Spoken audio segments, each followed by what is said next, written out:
Hello everybody and welcome back to my channel. My name is Rux, I'm a Western Tropical Astrologer, and today we are going to be diving into your October horoscopes, folks. Eclipse season is back. Need I say more? We are in for a very, how should we call it? Exciting, eventful, action-packed month. Before we get into the astrology for October, I do want to mention a few things. First and foremost, in my practice, folks, I use the whole sign house system. What does that mean? It means that when I create these horoscopes, and by the way, I know that I've mentioned this several times, but there could be some people potentially who are here for the very first time. I do strongly recommend listening to the update for your ascendant, so for your rising sign, because that is how these types of forecasts are built. There are some astrologers that build them with the sun sign in mind, but most astrologers create their horoscopes, create their general forecasts with the ascendant in mind. In my practice, I use the whole sign house system, which means that if your ascendant is an Aries, let's say, then Aries is going to be the sign that covers your entire first house. Taurus is going to be the sign in your second house of income. Gemini is going to be the sign covering your third house of neighborhood, local community, day-to-day social interactions, siblings, and so on. If you're a Taurus rising, then the Taurus sign is going to cover your entire first house. Then what comes after Taurus? Gemini. Gemini will be the sign covering your second house of income, and so on. So the whole sign house system, you could summarize it as one sign, one house. I know that there are people sometimes that say, oh no, I've got a Cancer ascendant and I've also got Leo in my first house. That's probably because you are using a different house system. You could be using Placidus. Some people use equal houses. There are tens of house systems out there. Please use whatever works best for you, but please keep in mind that I use the whole sign house system. That is also what I use in my work with clients, in my astrological practice outside of the content that I create for YouTube and for social media. Also very important, all episodes, all videos on my channel follow Western Tropical Astrology. I still sometimes get this question, what sort of astrology is this? It is Western Tropical Astrology, folks. It is not sidereal, it is not Vedic astrology. Last but not least, where can you find me? If you want to work with me, you can find me on my website, which is writteninthestars-astrology.com. That is writteninthestars-astrology.com. If you are a new client, you can go straight to the services section, and there you're going to find the option that is called the 1 hour, 15 minutes live Zoom consultation. This option is perfect for those of you looking to understand your natal chart better. So in this session, we can focus on the analysis of your natal chart, which I generally recommend starting off with. So if no one has interpreted, if no one has analyzed your natal chart in the past, the natal chart is the root prediction. The natal chart is the map of the sky at the time when we were born. It is a reflection of our inner and outer world from a symbolic and archetypal perspective. It helps us understand ourselves better. It helps us reconnect with our soul's intentions. It helps us understand what sort of themes, lessons, energies we're likely to deal with in various sectors of our life, and how we can make the most, as I like to say, of the cards that we have been dealt.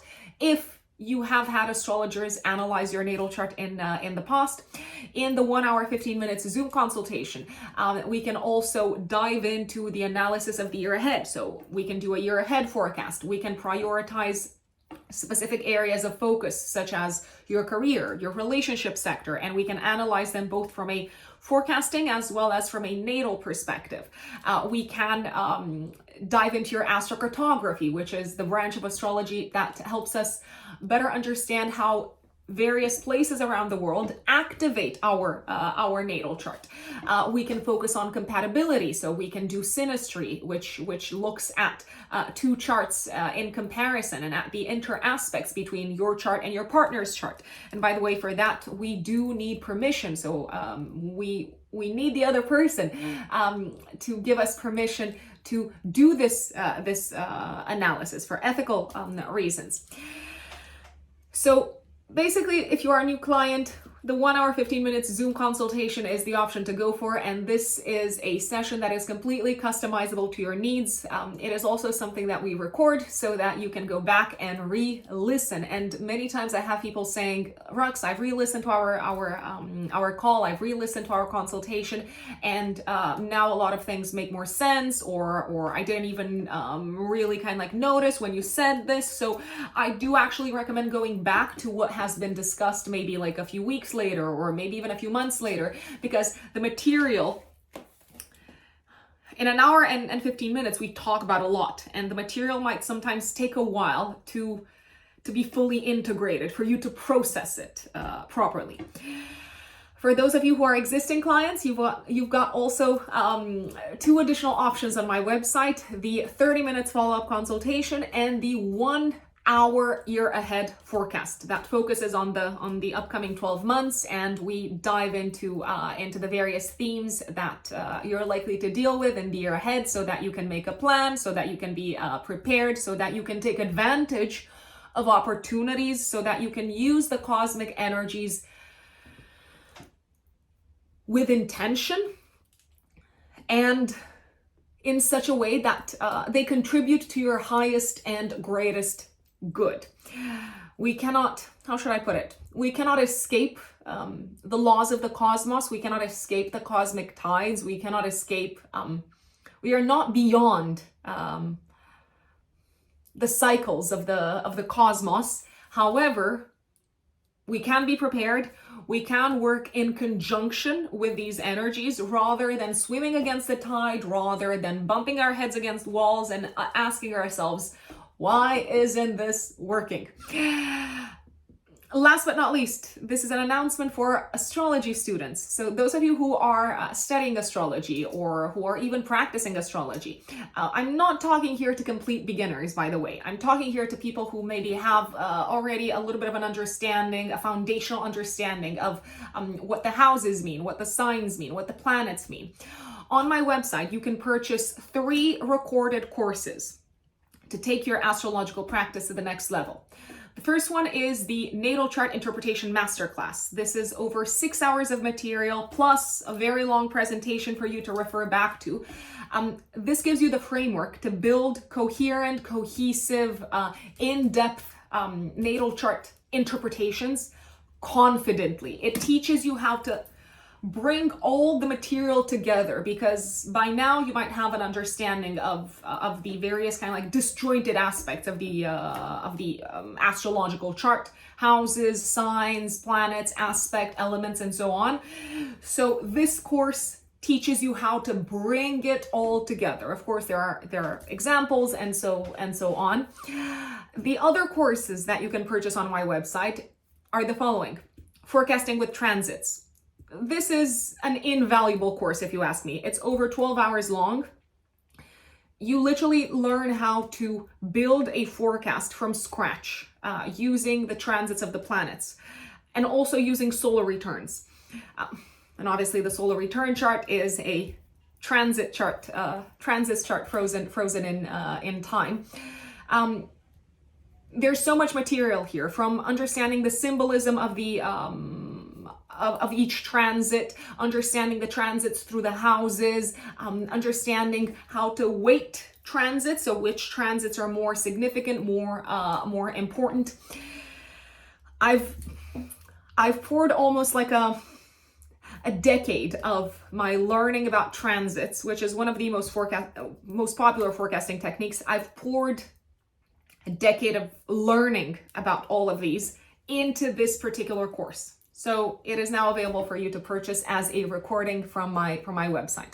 And last but not least, the Saturn Transits Masterclass. If you want to better understand how to deal with Saturn transits, if you want to better understand how they're likely to play in practice, you're going to have examples in terms of charts, how to better understand maybe what the Saturn return is likely to bring. Then that is the course for you. And now let's go into the astrology of October, folks. As I said, eclipse season is upon us. We've got 2 eclipses this month. These are, if you ask me, and probably if you ask any other astrologer, these are the most significant astrological events of the month. The first eclipse is coming up on the 14th of October. It is happening at 21 degrees of Libra. It is a new moon solar eclipse, so a new beginning, but this is happening with the South Node, so a new beginning that involves some sort of a release, a surrender, a wrapping up, a letting go, a change in relationship dynamics. Some partnerships are going to be released, some, let's say, contracts are going to come to an end, some partnerships are going to be renegotiated, some relationships are going to be renegotiated. The eclipse is likely to impact the most those of you who have cardinal placements in your natal chart around 21 degrees. So if you've got planets or the ascendant or the midheaven around 21 degrees of Libra, Aries, Capricorn, Cancer, this one is talking to you, my lovelies. The eclipse is disposited by Venus in Virgo. Actually, both eclipses are ruled by Venus in Virgo, which tells us the following. Things need to be fixed relationship-wise. So we need to do some troubleshooting relationship-wise. And we also need to potentially use our critical faculties and a little bit our logic when it comes to addressing certain relationships that are not maybe functioning to the best of their potential, let's say. This eclipse, so the one happening on the 14th of October, it's happening, as I said, at 21 degrees of Libra, and the South Node is going to reach 21 degrees of Libra at the end of the year. So we're likely to see some of the results of what this eclipse brings to our attention. And at the end of the year, last week of December, maybe first few days of January also. Eclipses can eclipse people from our life or bring people into our life. And because this eclipse is happening with the South Node, then people might come into our lives from the past somehow. From the past in this lifetime, from the past in previous lifetimes, also very possibly. The second eclipse of this eclipse season is happening at the end of the month, 28th of October, but you might feel it also week before, week after. It is a full moon lunar eclipse in Taurus. So a culminating point, we're seeing the results, we're seeing the outcome, we are seeing the final milestone moment being reached on the Taurus-Scorpio axis. Look back at what was going on in your lives earlier this year, March, April, May. I'm gonna say, let's see. Let me check some dates, folks. Bear with me. Look back at the new moon in Taurus earlier this year on the 19th of May, because this eclipse might bring things to a culminating point. Also look back at what was going on in your life from the middle of February until approximately the 9th, 10th of March, because that is when the North Node was transiting Taurus, and it was getting to the degree of this eclipse. So themes that came to our attention earlier this year in May, but also February, March, and probably also April, you might have been feeling some of the effects. You're kind of like seeing the outcomes at the time of the eclipse at the end of October. One thing, if I might make a recommendation, whatever gets out of our life at the time of the eclipse, of the full moon eclipse,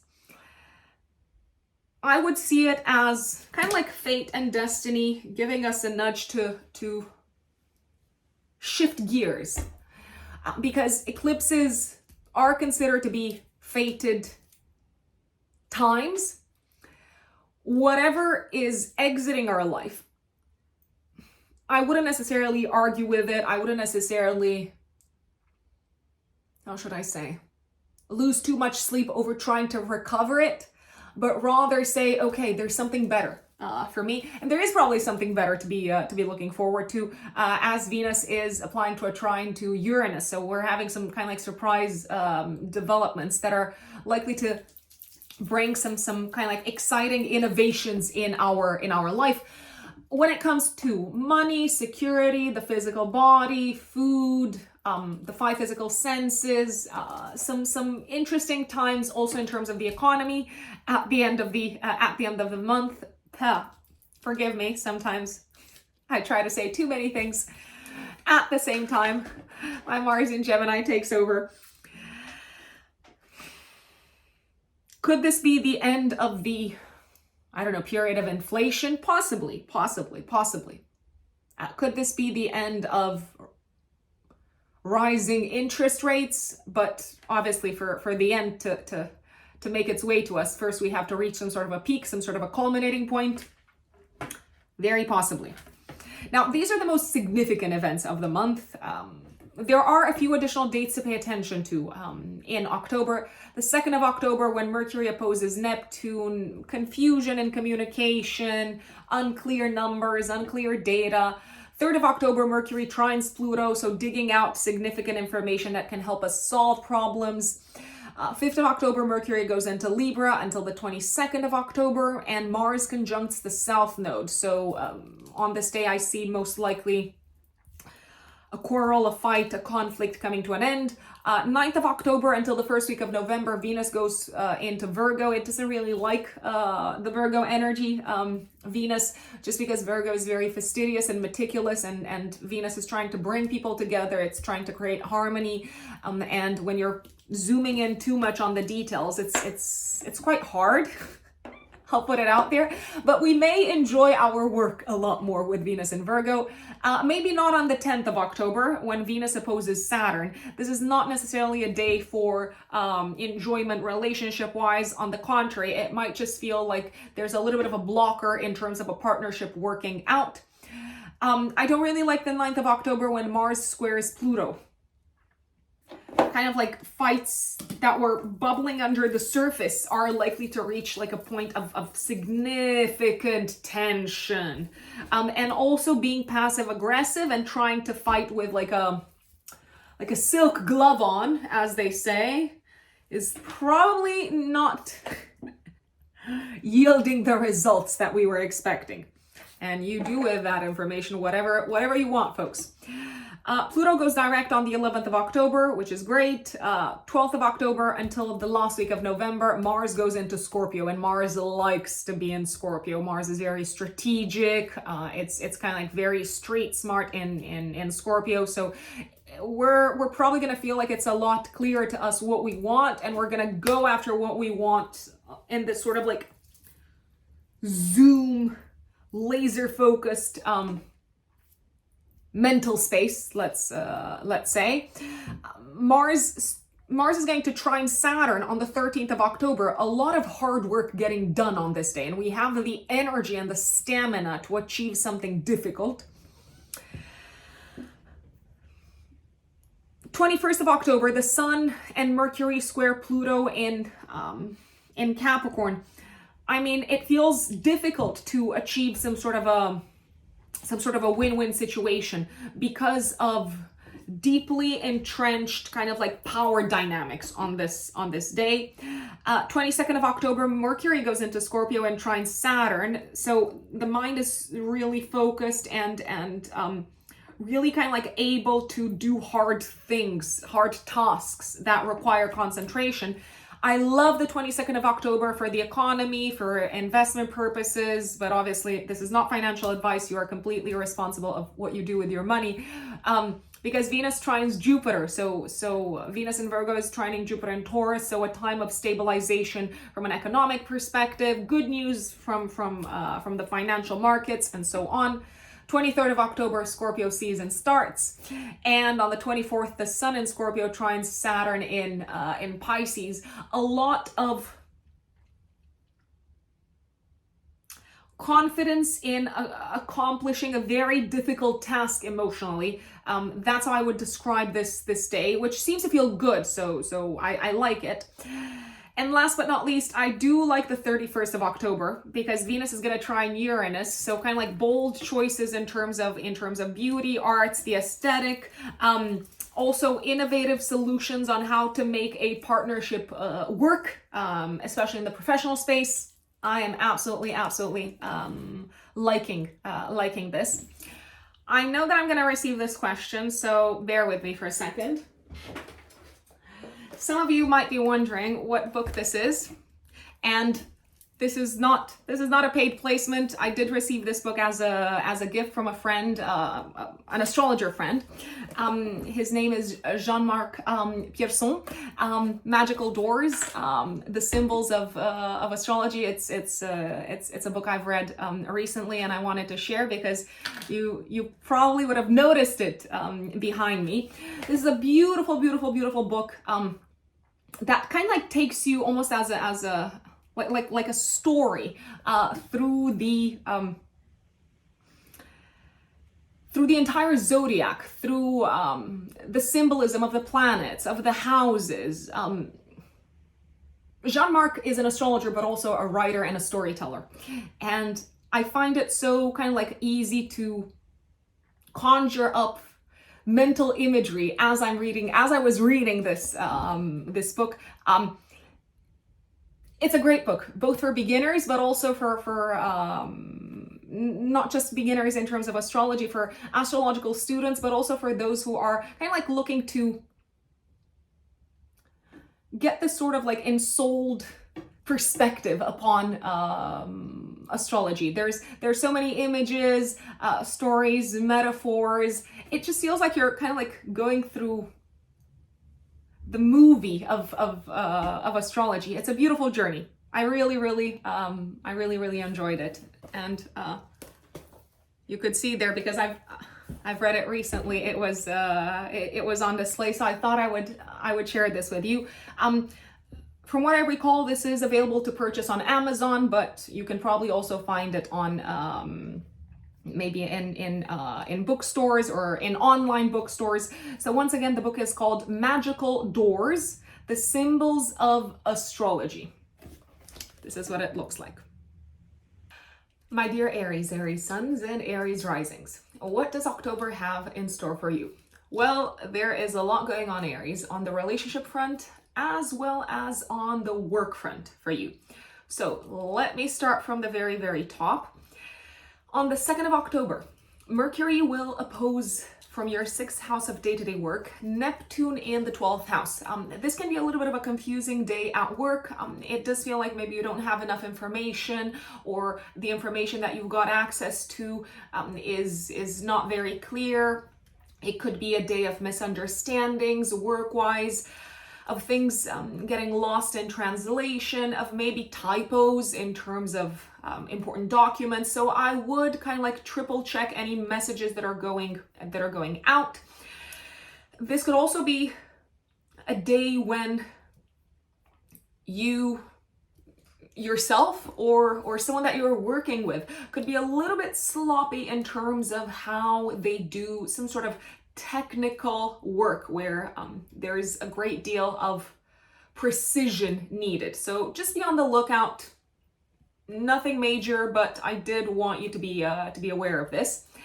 3rd of October, Mercury will trine Pluto. Now, this is a day that I really like work-wise for you. Why? Because it feels like you're getting to the bottom of things. It feels like you are maybe uncovering very significant information that can help you solve a problem in a practical way. If you are presenting something, I'm thinking maybe a proposal or anything that involves you utilizing concrete data, it is likely to go very well, and it is likely to maybe get a boss on your side. This is also a very good day, the 3rd of October, to do a lot of intense mental and technical work, I'd say, and to clean things up in terms of information, in terms of data in the workplace.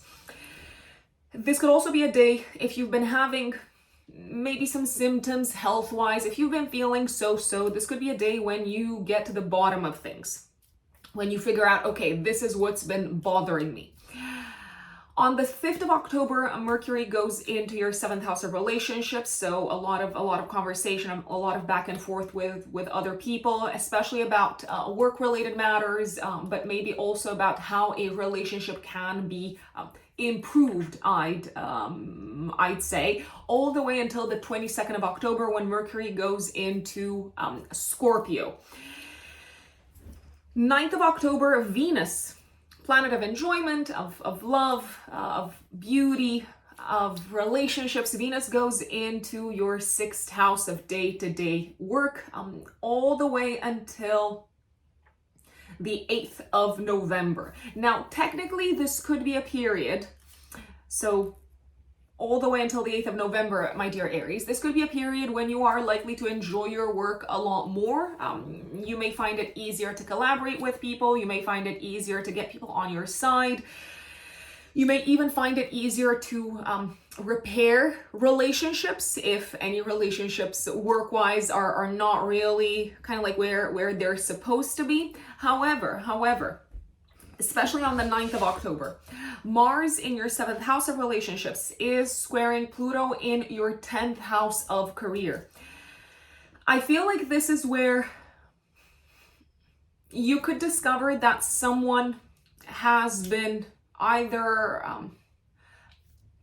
maybe saying some challenging things about you to a boss, some negative things maybe to a boss about you, about your style, maybe about your way of approaching interactions with others. It also feels like you could get quite angry on this day with a boss, maybe over perceived injustices. So there could be a little bit of a clash, there could be a little bit of a conflict over what you perceive to be an injustice. Now, the thing is, I don't know how empowered you're going to feel to raise this matter, to raise this issue with a boss. You might just get angry, but also at the same time feel like you have to approach this very, very carefully, because the person who you're angry with maybe has a little bit more power, I'd say. The 9th of October can also be a little bit of a tricky day for your partner if you have a partner. If you don't have a partner, then that's totally fine. But if you have either a life partner or a business partner, it could be a tricky day. Why? They could get into a very kind of like intense clash, especially with a parent or over home-related matters. 10th of October, Venus in your house of day-to-day work is opposing Saturn in the 12th house. I feel like there's a blocker in a relationship with a coworker here. You want to make it work. You want to cooperate. You want to be accommodating. But something is kind of like getting in the way, and you might not necessarily be very clear as to what this is. There's also potentially a little bit of internal resistance that you're dealing with when it comes to maybe making peace with someone at work. I wanna say this can also be a day when you feel,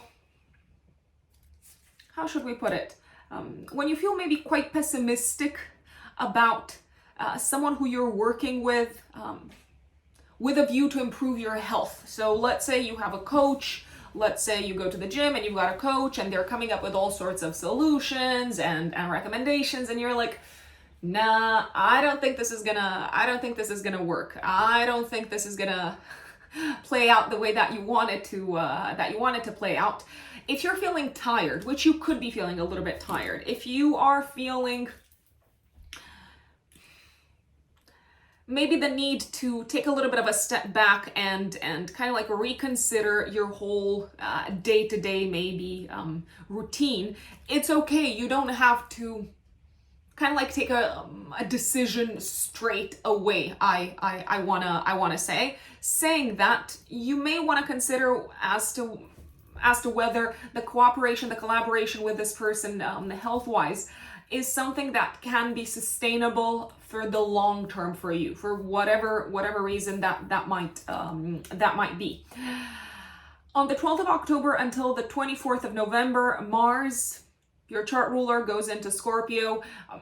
Mars loves being in Scorpio because Mars, your ruler, is also the ruler of Scorpio. So it may feel like there's a significant shift in terms of your energy levels, in terms of how you feel in your body, also in terms of how clear you are on next steps, initiatives, actions that need to be taken, my dear Aries. You are also probably going to breathe a big sigh of relief because for some time with Mars in Libra, you might not have necessarily had the easiest of interactions relationship-wise. I'm referring to romantic relationships. You might have been experiencing a little bit of a conflictual time, I'd say. But I'm also referring to relationships with people in general, interactions with people in general.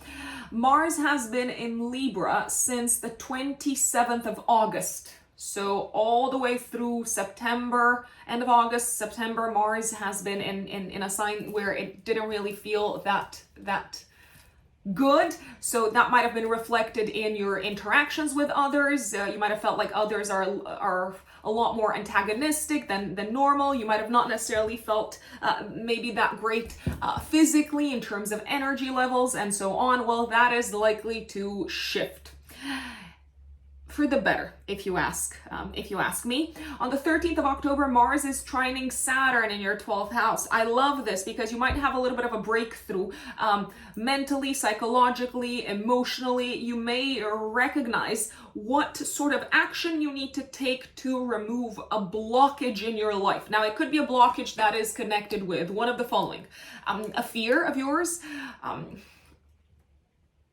a group of people or a community that you're a part of, a friend, or something connected with your career. You might also start taking action behind the scenes when it comes to career-related matters. So if you've been having a little bit of a more challenging time career-wise, now you might feel like, okay, this is what I need to do, and I need to kind of like keep it under wraps. I may not necessarily be able to reveal this to everyone. I may not be able to kind of like shout it out from the rooftops, but now I know what's been getting in the way, and I know also what I need to do to move forward to remove this blocker, I'd say Aries. 14th of October, eclipse time. Oh my gosh. Okay, so we are in eclipse season, which, well, you might know this already. 14th of October, week before, week after, it is also active, the eclipse. We are experiencing a solar eclipse, so a new beginning, but it's a solar eclipse with a south node. A new beginning that involves some sort of a release, some sort of a letting go in your 7th house. The 7th house is the house of relationships, but it is also the house of collaborations, advisors, consultants. The eclipse is in a tense aspect with Pluto in your house of career. If you ask me, this is probably a time when you are cutting ties with someone career-wise. It could be a business partner. It could be a time when you decide to approach completely differently a relationship in your professional sphere, and that might involve maybe removing yourself from the situation or doing everything that you can to no longer have to deal with the dynamic that you've been dealing with up until this point. This could also be a time, let's see, when you decide to no longer fight someone. And it could be a boss, it could be an open adversary at work. You might say, you know what, okay, I'm letting this go. Even though you could still be a little bit angry or frustrated with maybe the way things are working in your professional space, and maybe with the way that this person has treated you possibly, you may feel like it's in your best interest to drop this. Venus, which is the ruler of the eclipse, is in your 6th house of day-to-day work. So if you ask me, this eclipse is a lot about relationships, is focused a lot on relationships involving your work in some shape or form. Relationships with bosses, clients, co-workers, but also open adversaries and people who challenge you openly. You might decide to approach someone who's been challenging you completely differently, my dear Aries. And if you ask me, that is probably a very smart move. I would also pay attention to what happened around the 5th of October, because this could be a time where you're getting a glimpse. So beginning of the month, that could be a time when you were getting a little bit of a glimpse as to what sort of fight you need to drop and what sort of relationship you need to cut out of your life professionally. I would also pay attention, very special attention to the last week of December of this year and the first 2-3 days of January 2024, when themes connected with the eclipse are likely to crystallize even more prominently in your life. Why? Because that's when the South Node reaches the degree of the eclipse.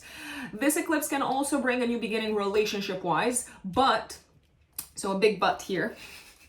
So for those of you who are single, it can bring a new partner, it can bring a new chapter relationship-wise. If you are already in a relationship, it feels like you need to work on how you interact with your partner.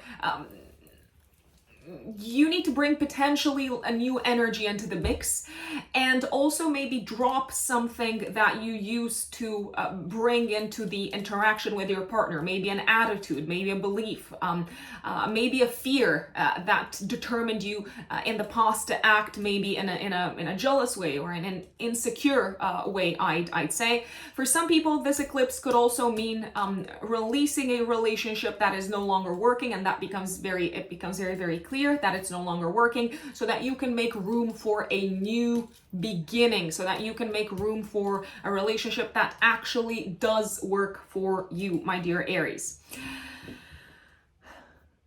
21st of October, the Sun and Mercury in your 7th house of relationships are squaring Pluto in your 10th house of career. I'm going to say that the conversations that you're having in the professional space are really not what you would like them to be. It does look like maybe a boss is asking for compromise. They're asking you to meet them halfway, and you don't necessarily seem to be thrilled with the whole thing. You could also have to work with someone that you're really not aligned with around this time, and it could be difficult to find that sort of like middle ground, middle path to just get along, I want to say. I like the 22nd of October, when Mercury in your 8th house is trining Saturn in the 12th house. This is a time to do a lot of work, in-depth work professionally, and really get a lot done, and also to get a lot of work done when it comes to finances. And it doesn't necessarily have to be just connected with your professional life, it can be connected with your personal life. So filing taxes, for instance, this is a great day to file taxes, to get rid of debt, and to kind of like do that mentally strenuous administrative and logistical work that is maybe boring, but that needs to be done. You're very productive on this day. I like the 22nd of October also. The 22nd of October is one of the best days of the month, by the way. Venus in your 6th house is of day-to-day work is forming a harmonious aspect to the great benefic in your house of income and self-worth. Also in the professional space, a relationship is working beautifully. You seem to receive appreciation and validation and reassurance that you're doing a great job on a day-to-day basis. And this could also be a time when you hear good news connected with money and finances, possibly even a bonus, I'd say, or you could sign like an important client. In any case, something is working fabulously financially.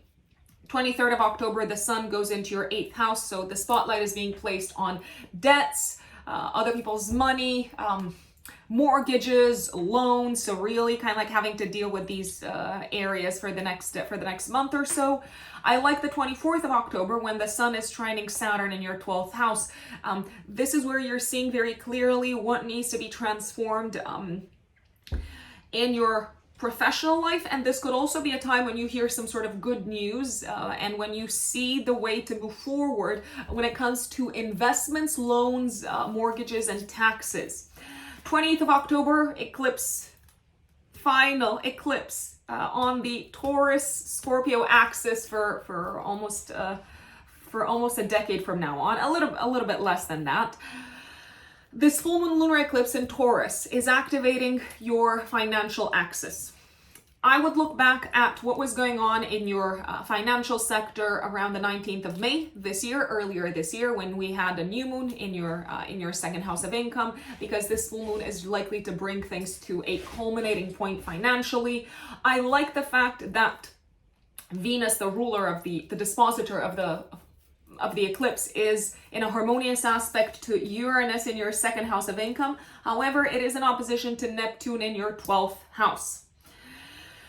Okay, so two things. First of all, this could be a time when you wrap up a chapter financially, materially. You're either getting paid, but at the same time, it also feels like you have a significant amount of money to pay. So maybe you need to take care of some debt. Maybe you need to take care of taxes. Maybe you need to clear out that credit card.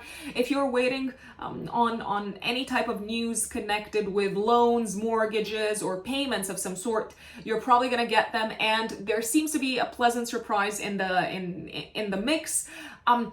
This could also be a time when you purchase something very, very significant. Maybe when you make a big payment. It could be a big payment connected with your health. However, I would read the fine print if you ask me.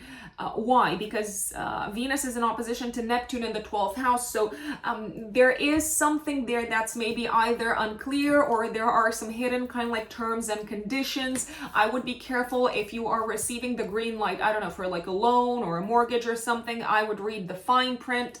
If you are paying a massive, I don't know, like, if you're paying off a massive, let's say, debt, which you could be in a position to do, and you're probably going to be very happy to be able to do that.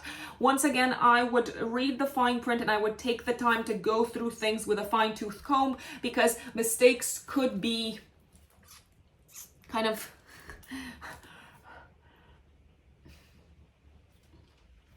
missed out, I'd say.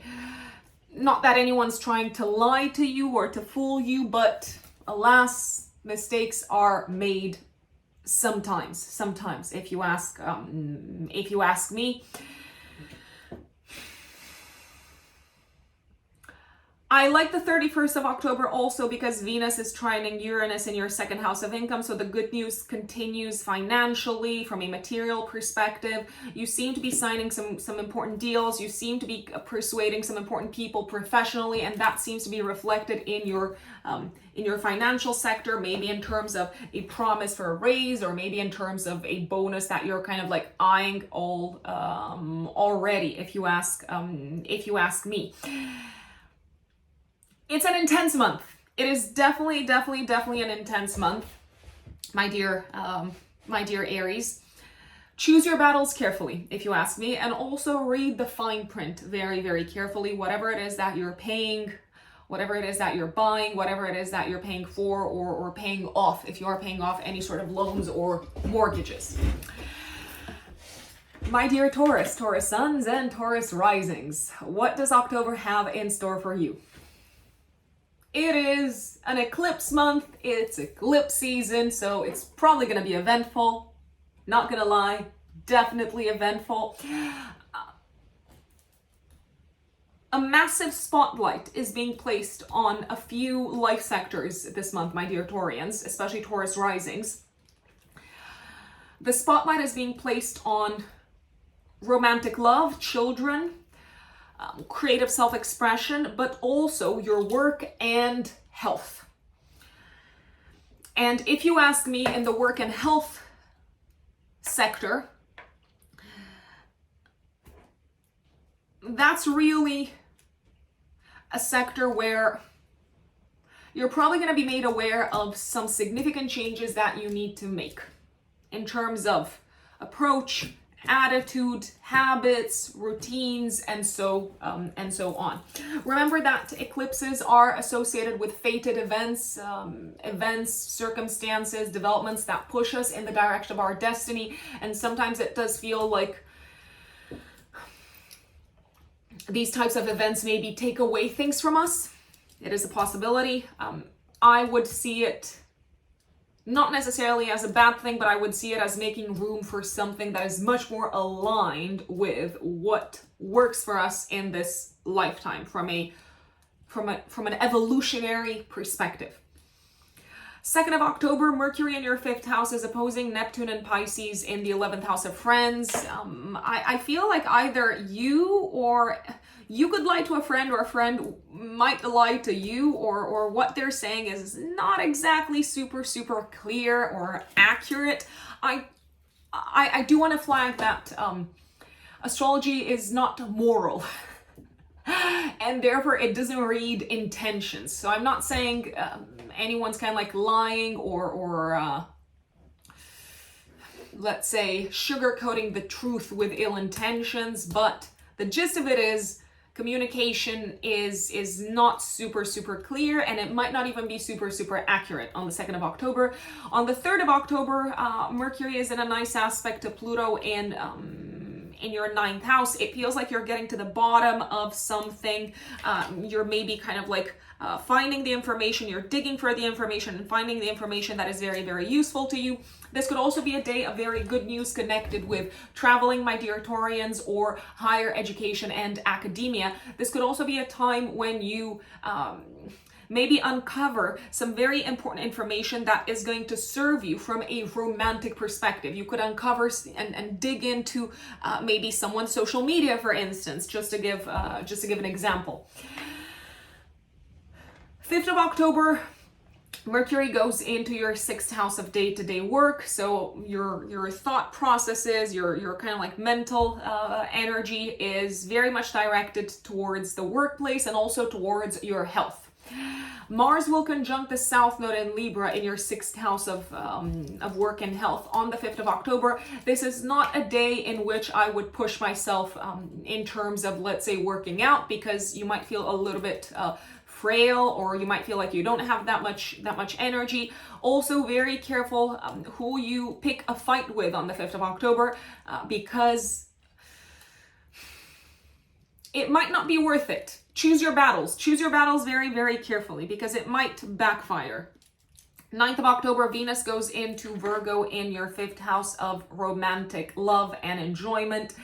Venus is your chart ruler, and Venus is going to stay in this part of your chart until the 8th of November. Now, this is generally a good time to go out on dates, to enjoy your romantic life. You might be feeling particularly creative. This is also generally considered to be a very fun and pleasant time overall to do the activities that really float your boat, as they say. Relationships with children are likely to improve. However, not on the 10th of October, when it might feel like you want to kind of like work on the relationship with your kids maybe, but something is kind of like getting in the way. Maybe your duties work-wise, maybe something that requires your attention and that is somehow your responsibility. These things might take you a little bit away from focusing on maybe connecting with your children, enjoying time with your children, and so on. The 10th of October is also not necessarily a day when you may enjoy a lot of fun and a lot of the things that make you happy. Why? Because duty calls, I'd say, and especially duties connected with your career, but also maybe duties that you have towards a group of people. 12th of October, Mars goes into your 7th house of relationships until the 24th of November. So things are starting to move. Things are starting to kind of like get very dynamic, I want to say, relationship wise. Until the 24th of November, it might feel like partners are very demanding. So if you are in a relationship, it may feel like partners are kind of like really pushing you. They're like, let's do this, I want this. They're increasingly demanding and assertive. It could also feel like until the 24th of November, maybe like you're facing some sort of an important opponent. So it doesn't matter whether you're in a relationship or not. This has nothing to do with relationships. And I know some people say, Rux, I'm not in a relationship. I don't care. Well, from the 12th of October until the 24th of November, you might be facing someone who is a very, very strong opponent, who is antagonizing you, and they do seem to be very strategic. They do seem to be very strong. They do seem to be someone who is very kind of clear on what they want, and you might have a little bit of a, how should we say, of a clear idea as to what this person wants or expects from you, especially around the time of the eclipse that is happening at the end of October, 20th of October. Also active the week before, the week after. The good news with Mars transiting your 7th house is that you are, well, likely to experience a lot of action. For those of you who are single and maybe who want to meet someone, you may experience a lot of action until the last week of November in terms of potential partners coming into your life. 13th of October is a really nice day. Mars is trining Saturn in your 11th house. It feels like the collaboration with someone work-wise, career-wise, professionally, but also maybe a collaboration with a lawyer, a legal advisor is achieving its intended goal successfully. After maybe a lot of effort, a lot of patience, a lot of struggle, it's like, okay, I've been working with this lawyer and ta-da, finally they've managed to do what they said they would do, what they kind of like fought for. They're coming with some good results, I'd say. The eclipse on the 14th of October, folks, Taurians, 14th of October, week before, week after, is a new moon solar eclipse in your 6th house of day-to-day work and health. I am going to be very straightforward here. A couple of things could happen. Remember, eclipses are fated. You might hear news that your workplace is changing very drastically, very dramatically. This eclipse is happening with the South Node, so some colleagues might leave. There could be team restructurings. You might hear news of your day-to-day changing radically and completely. I wanna say. This could also be a time when it becomes clear to you that you no longer maybe like your job. And that's not a bad thing. Maybe you don't like it anymore. The eclipse is in a tense aspect to Pluto in your 9th house. Maybe you no longer like it because it is no longer aligned with your belief system and your life philosophy. Or maybe you no longer like it because it's gonna require you all of a sudden to travel more. So there's a few possibilities, but it could become clear to you what you want to get rid of work-wise and job-wise around this time. I would pay special attention to the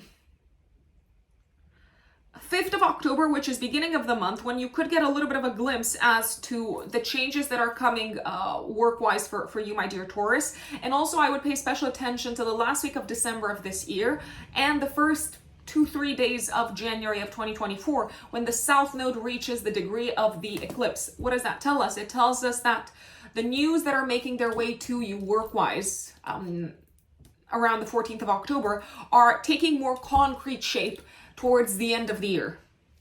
Last week of December and the first few days of January of 2024. This may also be a time when, so the eclipse might also pinpoint very clearly to you how you need to change your habits and your routines for health-related purposes. Something may no longer be working, something may no longer be conducive to health and wellness, so therefore you might need to reassess the whole situation. Obviously, this is not medical advice. Please take the advice of your doctor above everything else. You are completely responsible of your health, Taurians. This is the symbolism of the eclipse.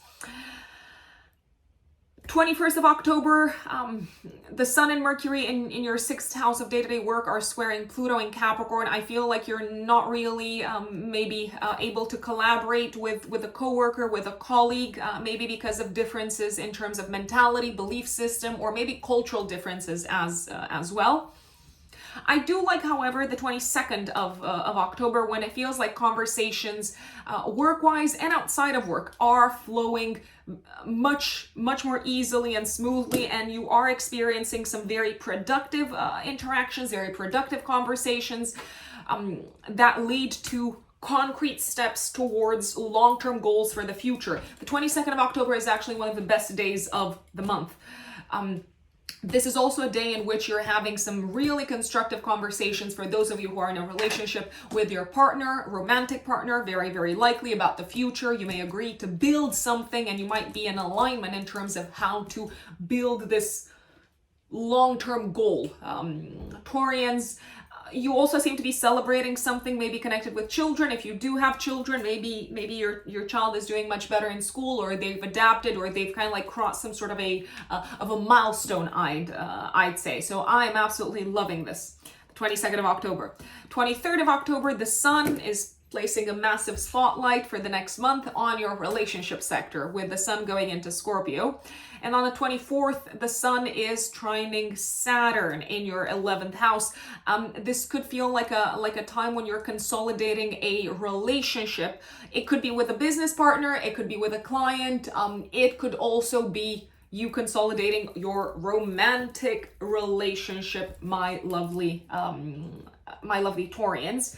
And the eclipse at the end of the month, 28th of October, full moon lunar eclipse, the last eclipse of a long 2-year series of eclipses on the Scorpio-Taurus axis, is activating your relationship axis, your identity and relationship axis, a culminating point relationship-wise. This is a time when you are seeing the outcome of a relationship, and you're probably entering a major new chapter after closing this existing chapter. So maybe you're taking the relationship to the next level. It could be something connected with children. Maybe you're finally kind of like seeing the results in terms of, I don't know, trying to have a child. It is possible. Remember, astrology does not predict concrete manifestation. It's only symbolically and archetypally predictive. So I'm giving you scenarios, but that doesn't mean that this is exactly how things are likely to manifest. So please keep that in mind. We are not clairvoyants here. If you want clairvoyance, you need to go someplace else. So this is a culminating point, a peak moment for you relationship-wise, Taurians. If you're single, you could feel like, okay, I have found my person, I've fallen in love, and I want them and they want me. This could also be a time when you realize how your life is going to change, and you seem to be very excited for how your life is going to change because of a partner coming into your life, or because of the developments that are happening on the relationship front. Venus, the ruler of the eclipse, is in a tense aspect to Neptune in your 11th house. I feel like you're both excited about what's coming up next relationship-wise, but you also realize that you need to give up on maybe an old vision, an old view for the future that you might have had before this, before the eclipse came in. Fated events, fated developments relationship-wise are coming up at the time of this eclipse. And I like the 31st of October, one of my favorite days this month, because Venus in the 5th house of romantic love is trining Uranus in Taurus. This is a great time to go out on a date, to surprise your romantic partner, to maybe do something fun together, whatever fun means for you. This could also be a time when you're feeling particularly creative, and you might have like a bit of an aha moment, and it's like, okay, I'm gonna work on my creative project, and you're kind of like very inspired with innovative ideas from a creative perspective. So I am liking how the month is ending for you Taurians. My dear Geminis, Gemini suns and Gemini risings, what does October look like for you? Well, there is a lot of action going on at home, going on for those of you who have kids, in your children's life, a lot of energy being kind of like pulled in that direction. And also towards the end of the month, some culminating points, some culminating moments coming up work-wise for you. So let's start from the very beginning. 2nd of October, Mercury is in opposition to Neptune in your house of career. I feel like you're a little bit disappointed with how something is going career-wise, or maybe you're disappointed potentially in something that you thought would turn out much better professionally, but now it feels like you're not so sure. So it could be a moment of a little bit of disillusionment, I want to say. Career-wise for you. This could also be a time when you're having a little bit of a challenging conversation on the 2nd of October, and maybe also the 1st of October. You could have a challenging conversation in which you're feeling a bit discombobulated with a family member, especially with a parent. I don't believe you've got all the data. I don't believe you've got all the numbers. I don't believe you have all the facts. So I would refrain from kind of like taking action based purely on the conversations that you're having on the 2nd of October, both at home and in your professional life. On the 3rd of October, you seem to be unraveling maybe some buried information, some hidden information, and the conversations that you're having, especially with parents, with family members, and at home, these conversations are the real deal. So it feels like everyone's being open. It feels like you're kind of like uncovering the truth of the matter. If a day before you were feeling like, who knows? I don't know what you mean. I don't understand. I feel hurt, and all of that. 5th of October, Mercury goes into your house of children, so your mind is very kind of like focused on children, but also on your romantic life. And Mars will conjunct the South Node in the fifth house of children. For you, my lovely Geminis, Mars rules your 11th house and your 6th house of day-to-day work and health. Now, on the 5th of October, there is a possibility for those of you who have kids that maybe one of your kids, if they play sports or games or something like that, there is a little bit of a more kind of like, I don't want to say accident-prone energy, but they could end up kind of like over pushing themselves, over kind of like driving themselves in a game type of situation, and it doesn't seem to turn out the way that they would like it to turn out. You could also be feeling like maybe some of the initiatives that you had planned, Geminis, especially for those of you who are in a romantic relationship, the initiatives that you had in your mind, relationship-wise, romantically, they're really not taking shape in the way that you would like them to take shape. And that's not necessarily a bad thing, but you might be a bit annoyed and frustrated at it. 9th of October until the 8th of November. Let's see. Venus enters Virgo. Now, for you, Geminis, Virgo in the whole sign house system that I use, by the way, for those of you who use Placidus, that's totally fine. I'm especially talking to Gemini risings, by the way. You know how I always say, listen to the update for your rising sign. Well, this is why. Venus goes into your house of home and family. Gemini, so relationships with family members from the 9th of October until the 8th of November are probably going to work a little bit better. It does feel like you're finding common ground. It does feel like you can work together, you can collaborate. Although on the 10th of October, it might feel like you're not fully maybe in alignment on a long-term matter, I'd say. From the 9th of October until the 8th of November is actually a good time to maybe beautify the home, to maybe, I don't know, like paint a wall or maybe make some significant tweaks and upgrades and updates that are going to be more aesthetically pleasing, I wanna say. Also on the 9th of October, you could get a little bit angry at either a romantic partner or a child if you have children, maybe because you discover that they have hidden something from you. Now, this is where potentially it would be great to ask yourselves, Geminis, why did this person feel like they had to hide this from me, rather than getting all kind of like fully upset. 10th of October, it's also possible that any sort of plans that you had at home with family members, spending time with them or something like that, it might have to wait just because duty calls in the professional space. 12th of October until the 24th of November, Mars, planet of action, goes into your house of day-to-day work and health. You are on fire work-wise and health-wise, not in a bad way. What I mean is that you're likely to be putting a lot of energy and you're kind of like very driven and motivated and you're like go, go, go, go, go. All the way until the last week of November when it comes to maybe working out, taking care of your health, putting energy into improving your health. When it comes to the work environment, however, I would be careful because you might be a little bit more pushy and driven and assertive and direct and blunt than you normally are with Mars on your side. So careful not to step on anyone's toes, my dear Geminis.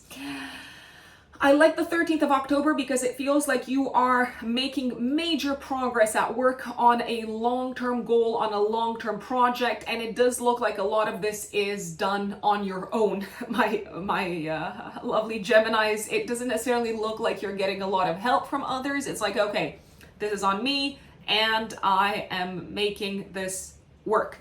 It also feels like you're seeing some significant progress health-wise after having kind of like pushed yourselves to improve something on the health front. 14th of October, we've got an eclipse, a solar eclipse, so a new beginning. But it is a new beginning with the South Node, which involves a release, a letting go, a clearing out of energy. We've got a new beginning when it comes to the area of romance and children. Now, romantically, there is a possibility that you might give up on someone to make room for someone new. So if you've been thinking about someone, if someone's been kind of like on your mind for some time, you might feel like, yeah, you know what, now I've got clarity as to why possibly this is not going to work. So I need to let this go. I need to release this sort of energy so that I can welcome someone new, much more aligned in my life.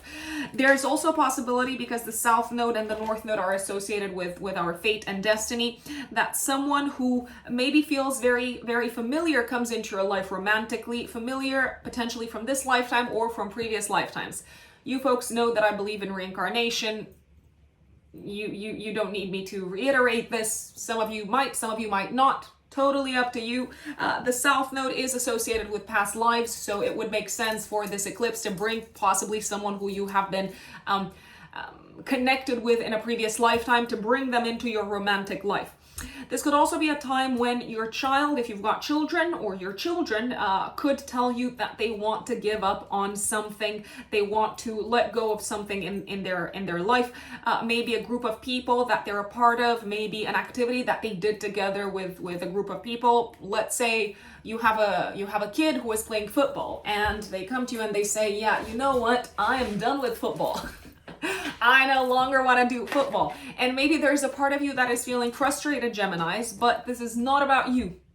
So that's something to keep in mind. Some of you could also give up on a hobby around this time. Why? Because well, it feels like something is happening in the home and family space that requires more of your attention and more of your energy and possibly even more of your resources. So let's say you decide to, I don't know, renovate the house, and you realize, okay, until we renovate the house, I can no longer, I don't know, pay for riding lessons, horse riding lessons. It's possible. Something like this could happen.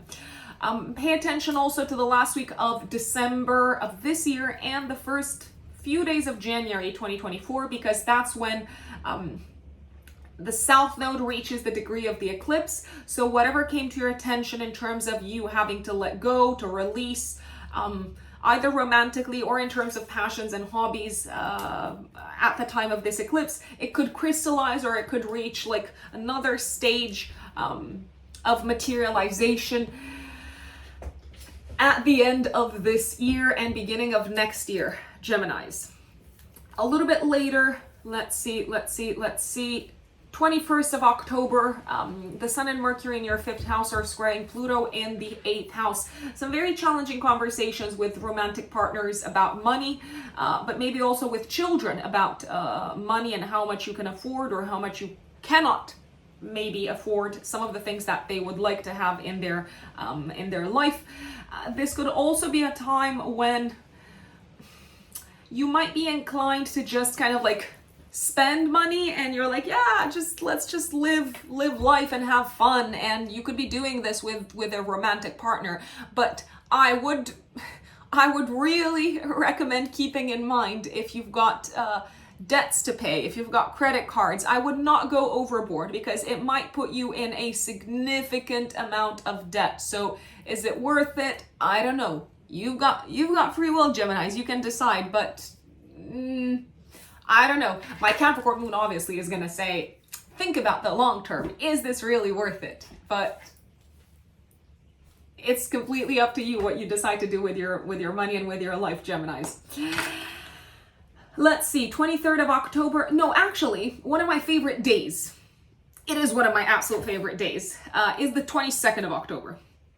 Mercury trines Saturn in your house of career, and Venus trines Jupiter in your 12th house. This is a double whammy type of win day. So you seem to be making a lot of progress at work on a matter that requires a lot of concentration, a lot of mental focus, a lot of really you kind of like honing in on the details.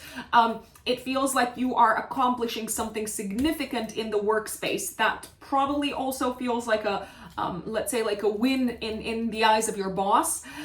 On the home front, it feels like you're generally enjoying like a very good time, a romantic time, a very fulfilling time with people that you love. So maybe you're even celebrating something with family or with your partner at home. You are having a really, really, really good day on this 22nd of October, Geminis. 23rd of October, the sun, so the spotlight is being placed for the next month or so on your health and work sector. 24th of October, well, I like this. This is another day that I really like. Good news connected with your long-term career. Maybe it feels like you're on track to building something long-term. Maybe it feels like you're also kind of like very confident in how you're handling responsibilities, maybe how you're handling a big presentation or something like that. And on the 20th of October, but it is active also the week before and the week after, we've got a full moon lunar eclipse, the last of the eclipses on the Taurus Scorpio axis for almost the next decade. Less than that, but almost. This eclipse is activating your axis of work, service, and health. A few things are happening here. Some of you could bring a job to a close, maybe because you've got a better offer. Some of you could be giving up on a job, not because anything bad is happening, but because there are some really beautiful developments that make you very, very happy in the home space. I don't know, for instance, let's say some of you are going on maternity leave, for instance. Some of you might decide to take on a different type of job so that you are able to spend more time with your family. A health-related matter is likely to come to an end. If you ask me, in quite a positive way, in quite a positive kind of like manifestation, I want to say, it feels like maybe something that has been on your mind health-wise. It could be connected with your health, but it could also be connected with a parent's health, with one of your parents' health. It's like, okay, it's done, it's over, treatment is done, maybe the surgery is done, and it really feels like this is it. We no longer need to worry about this. This could also be a time, if you've been maybe struggling to get some sort of a diagnosis, you might find out, okay, this is what was bothering me health-wise, this is what needs to be done, this is what I need to change in my life. I want to say you are tired at the time of this eclipse, very likely, Gemini, so take it easy, don't overstress and work yourselves. This is the time to say, okay, let me catch my breath, folks. And I like the 31st of October, pleasant surprises connected with home and family. Maybe the family has something prepared for you.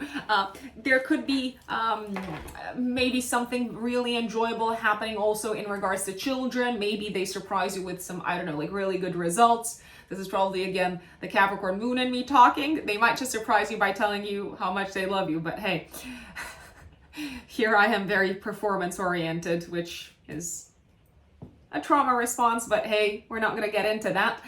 This could also feel like a time when you find around the 31st of October, maybe something very beautiful for the home, like a beautiful object, and it's like, this is perfect, and we just kind of like bumped into it. So I'm liking the end of the month. That is Geminis. Now we're going to talk about Cancerians, my Cancerian brothers and sisters. Why do I say this? Because I am a Cancer rising myself. I know that there's a lot of you folks who have been following my channel for a long time, and I know maybe you've gotten sick of hearing me say this, but sometimes there are, well, I assume there are also new people joining in, so they need to know. They don't, but hey, here we are. I am sharing. I am going to carry on sharing. Cancerian folks, especially Cancer risings. October is the month. Well, so much going on on the home front, on the family front, on the real estate and living situation front, but also in terms of children, romantic developments. It's a very active month. I do want to put it out there. So let's start from the top. 2nd of October, something might get lost in translation, maybe in terms of communication. You might feel like your message isn't getting across. If you have a car, something connected with, I don't know, like water, pipes, liquids might malfunction. It is possible because Mercury opposes Neptune. If you need to get somewhere on the 2nd of October, I would expect delays and frustration and a sense of confusion on the road with Mercury in opposition to Neptune. 3rd of October, on the other hand, wherever you need to go to, you're probably going to get there, and you're probably going to get the job done and also impress whoever it is that you need to talk to. On the 3rd of October, I see you being kind of like very focused mentally. It's a great day for writing. It's a great day for presenting something to someone. It's also a great day to talk about some very concrete matters with a partner, be it a business partner or a life partner. So your husband, wife, whatever it is, boyfriend, girlfriend. It feels like you are reaching agreements. It feels like you are putting together an action plan, and I love this. So I would really take advantage of the 3rd of October. 5th of October, Mercury goes into your house of home, and all the way until the 22nd of October, your mind is very focused on home and family related matters. This is a time, the 5th of October, when it could become clear to you that something is probably no longer going to be working at home. Maybe like it could be an object, it could be an appliance, it could be a family, let's say, relationship dynamic. Something isn't working and action needs to be taken. I'm just going to put it out there. If you are fighting with someone at home on this day, which is possible, not mandatory, but it is possible, you might just feel like you are wasting your energy because they are just not going to get it. And that's okay. 9th of October, Venus goes into your 3rd house. Venus enters Virgo all the way until the 8th of November, my dear Cancerians. Yes, I just needed to double check just to be on the safe side. So you are likely to really enjoy writing and communicating throughout this period. Maybe digging into information, maybe sharing information, maybe applying yourselves to classes, courses, or presentations of some sorts, Cancerians. I do, however, also on the 9th of October see the possibility of maybe getting a little bit angry with something that your partner does at home, maybe because it feels unfair to you, maybe because it feels like it's really kind of like disturbing your balance at home or the harmony at home. I would remember that communication is key. I know it's such a cliche, but you have to be willing to communicate in a gentle, kind, maybe non-confrontational manner if you want them to change their ways, Cancerians. 10th of October it feels like you're feeling a little bit blocked in your conversations with someone, potentially a partner. It could be a partner, it could be a business partner, it could be a romantic partner, but it could also be a client. You're feeling a bit blocked. Why? Maybe because of cultural differences, or maybe because of differences in mentality and beliefs and life philosophy. So it is very, very possible. 12th of October, Mars goes into your 5th house of romantic love and enjoyment, all the way until the 24th of November. And Mars is actually the ruler of this part of your chart. So I like this. I like this. The ruler is home. The king is home. This is a fabulous time, my dear Cancerians, to put energy into dating, romantic, well, I was about to say romantic activities. How cheesy am I? Activities that are in some shape or form connected with your romantic life, so do put energy into that. You are likely to feel very energized also in terms of creative endeavors and creative ideas, and you're feeling very kind of like driven and motivated. I like this. I like this. It may actually be a very fun time if you take the initiative to go for it. 12th of October until the 24th of November. I like the 13th of October because Mars is trining Saturn in the 9th house. So it feels like you are working diligently towards something, and you're probably also seeing some really good results towards something that you are very passionate about. It could be a professional project. It could be a project that is really, really close to your heart and soul.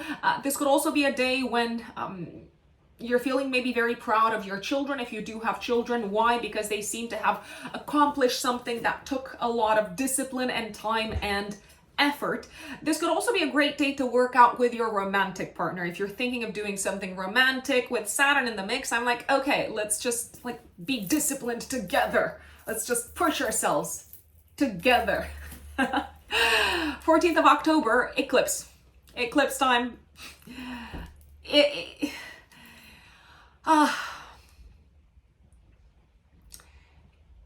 It's an interesting one, Cancerians. Some of you, so it's a solar eclipse, so a new beginning, but with the south node, a new beginning that involves a letting go. This could be a time when it becomes clear that you need to let go of a home situation, of an existing home situation, a home-related situation.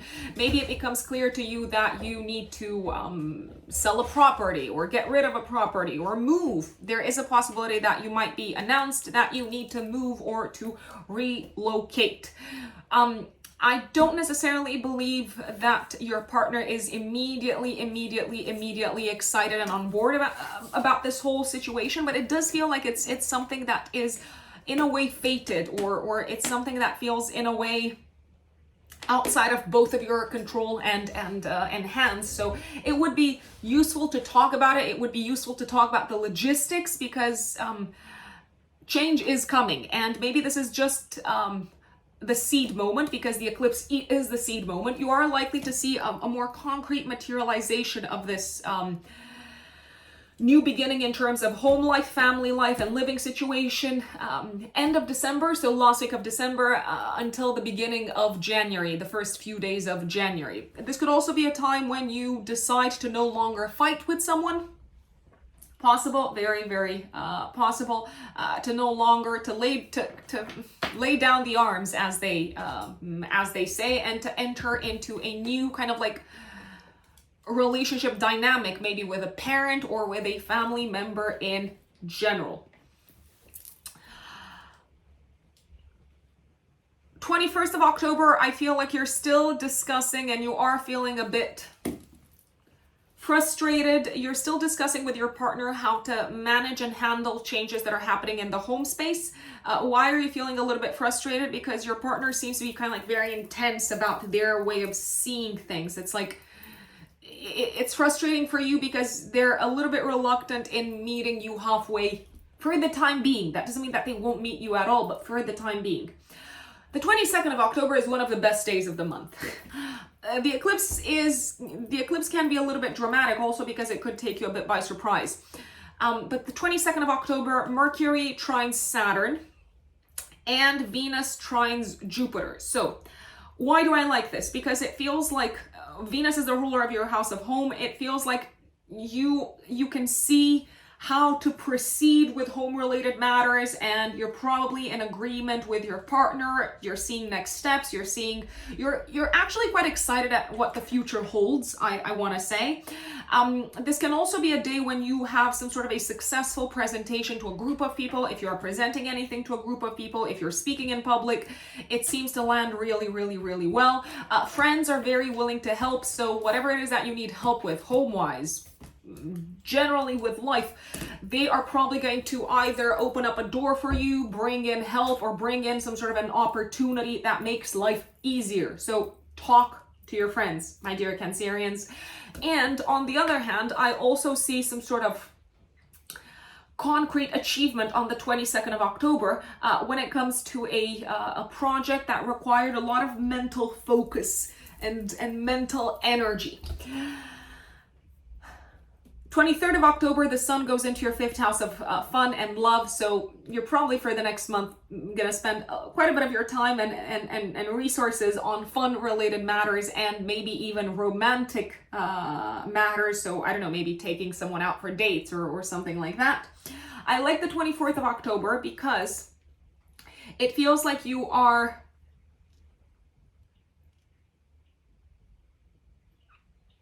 feeling very appreciated by a partner, by a romantic partner, for the efforts that you've been putting into the relationship. This can also feel like a time when you're learning some very important skills from a guide, a teacher, a mentor, and you're also learning how to value and to appreciate yourselves more, Cancerians. 28th of October, eclipse again, the last for the next few years, good few years, the last eclipse on the Taurus Scorpio axis. The Taurus Scorpio eclipses have been ongoing since the end of 2021, since the autumn of 2021.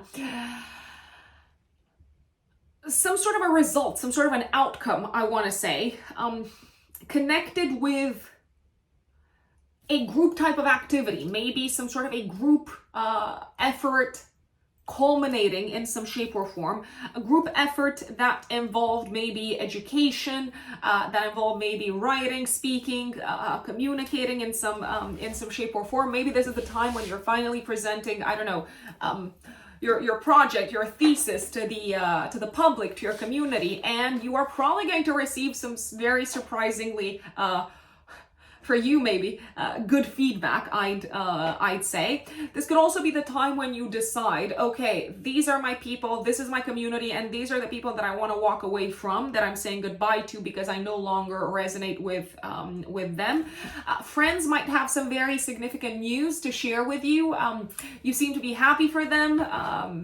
It does seem to take you by surprise. On the other hand, there's also maybe a sense of loss.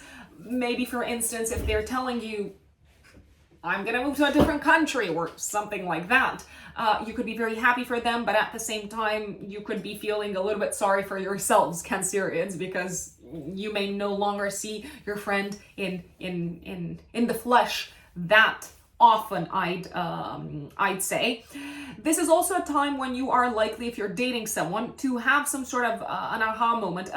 It's a period of clarity romantically. 20th of October, also week before, week after. It could be very clear as to whether the romantic connection has a future or maybe not really. There is a possibility for a surprise pregnancy to happen, just putting it out there, because Venus, the ruler of the eclipse, is in aspect to Uranus, planet of surprises, so that could kind of like take you a little bit by surprise, but that's not necessarily a bad thing.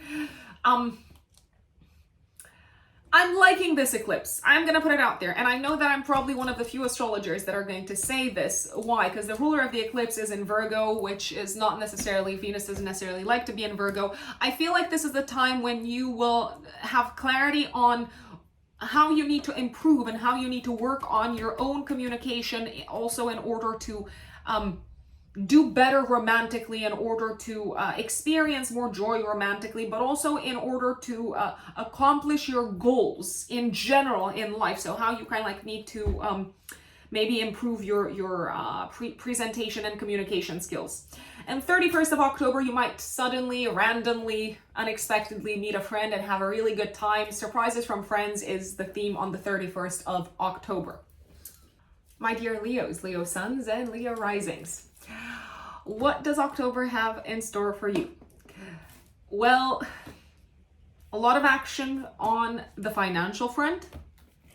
A lot of expenses. I will put it out there. That doesn't necessarily mean that it's all bad. There are money to also be spent on good things, such as health, for instance, or well-being. Because when I say health, people sometimes think about illness or sickness, and that's not necessarily the case many times.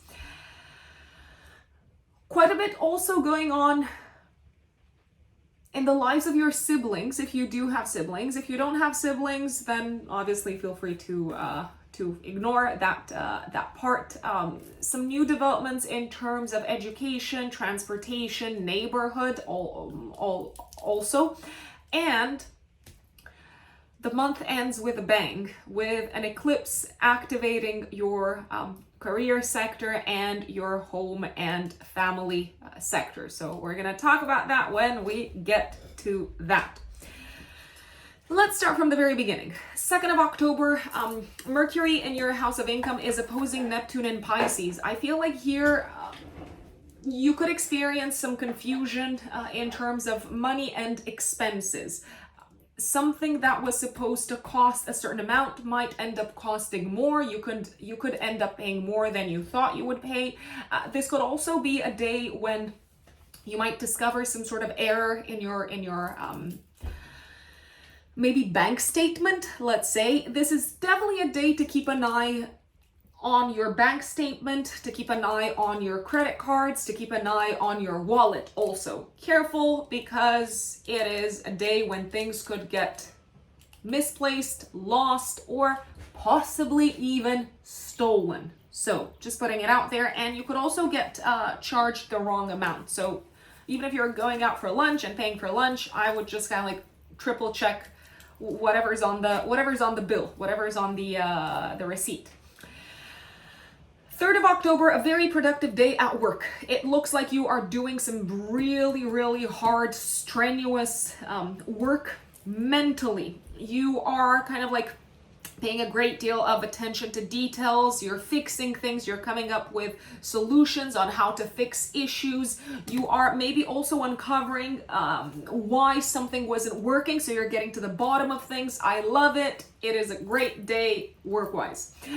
5th of October, Mars conjuncts the South Node in your 3rd house. This could be a day when something goes wrong in terms of transportation. If you have a car, something that was supposed to heat up might no longer heat up in the way that it should. Something that is maybe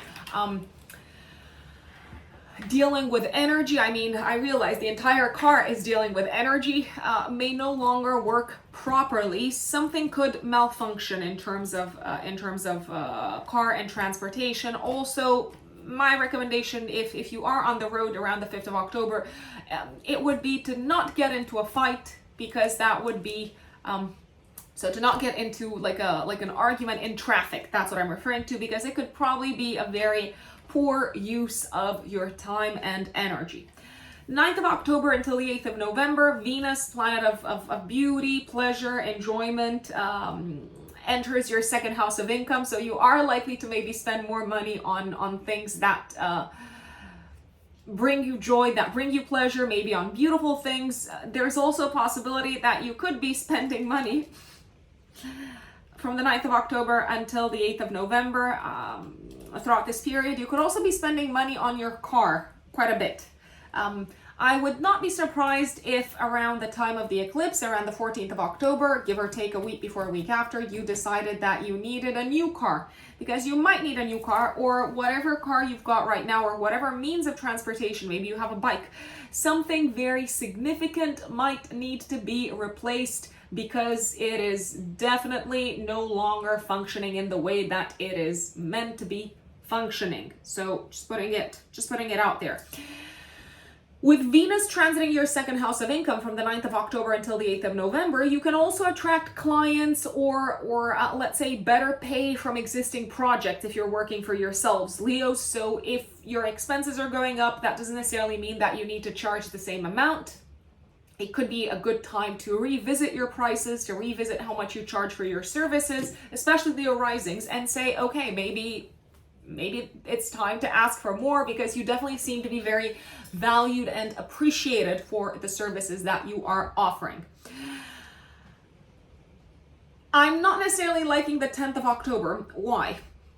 Well, there are some good days this month also, but I do want you to be prepared. I know sometimes people get very iffy and reactive when I don't necessarily mention the best of times, the most beautiful of times, the most auspicious of times, but I want you folks out there who are real and grounded and pragmatic and down to earth to make use of this horoscope, to make use of this general forecast. So alas, I am going to carry on delivering as objectively as possible the messages from the cosmos. So 10th of October, you might not like this date. Why? Because you may want to spend money on something that makes you happy, on something that you really kind of like value and appreciate. You might also want to spend money potentially on something that makes you look better out into the world, something that maybe kind of like makes you come across as higher status, but your partner might be like, nope, no, you cannot, or no, I'm not in agreement, or no, you don't have the money to spend on this thing because we have joint expenses that need to be taken care of. So you could feel a little bit blocked by someone, especially a partner. It could be a romantic partner, but it could also be a business partner coming in and saying, no, I disagree with this with this approach in terms of how you spend your money. This could also be a day when you are feeling maybe a little bit underappreciated by a partner. That doesn't mean that they don't love you, but you could feel a sense of distance between you and a partner, a romantic partner. 12th of October until the 24th of November, Mars goes into your house of home, family, and living situation. A lot of energy is going into your home sector, family sector, living situation. Mars, for you, my dear Leos, also rules your 9th house. Now, this could be a period. Well, I like Mars going through the 4th house because all the way until the last week of November, you can get a lot done. So if something needs to be fixed, repaired, if you need to change things, if you need to move, if you need to find a different home, whatever requires energy, whatever requires stamina and action and drive, you are gonna be on it, and you've got all of that. However, it can also be a period that maybe brings chances to go into conflict with family members over differences in belief systems and in life philosophy. So I would be kind of like aware of that as well. I like the 13th of October because Mars is trining Saturn. This is a day to get really hard work done at home together with a partner. It can be your life partner, but it can also be a contractor, for instance, someone who you have hired for a specific job. If someone, I don't know, needs to repaint your bathroom, for instance, they could get a lot done on this day. This is also a day in which you are doing some sort of difficult work very successfully, very productively from the privacy of your home. You could be, let me give you an example. You could be putting a lot of energy into sorting out your taxes, or into, let's say, doing a massive cleanse, a massive purge, a massive getting rid of process of stuff around the house that you no longer need. Remember that the Scorpio energy likes to get rid of stuff, and that is many times in life a very, very useful instinct, because if we would continue to hoard and hoard and hoard and hoard and accumulate stuff, it would probably bury us. So remember that when you feel like doing a thorough kind of like purge. If you feel like, I don't know, like giving stuff away, giving stuff to charity. I strongly am for that. Why? This is maybe a reason that goes beyond astrology. In order to make room for new energy, and objects do carry energy with them. First and foremost, we have to get rid of, and I'm not saying to waste, I'm not saying to throw away. If you can find ways to recycle, to give back, to give to charity, that would be ideal. But going back to my initial point, objects hold with them energy. And if you want to reset your life, and if you're feeling a bit stuck and stagnant in your life, there's nothing like doing a massive cleanup and a massive purge and a massive like home detox, let's say. Give things away, give things to charity if you can. Really ask yourselves, am I still gonna use this? Am I still gonna wear this dress? Am I still gonna use this, I don't know, like kitchen item? If not, maybe someone else has a more suitable use for it, and you are making room, you're creating a vacuum in your life, you're making room for new energy to come in, for fresh energy to come in. Now, if you're very happy and you're not feeling stagnant or stuck or bogged down in any shape or form in the home, then obviously feel free to completely ignore what I've just said.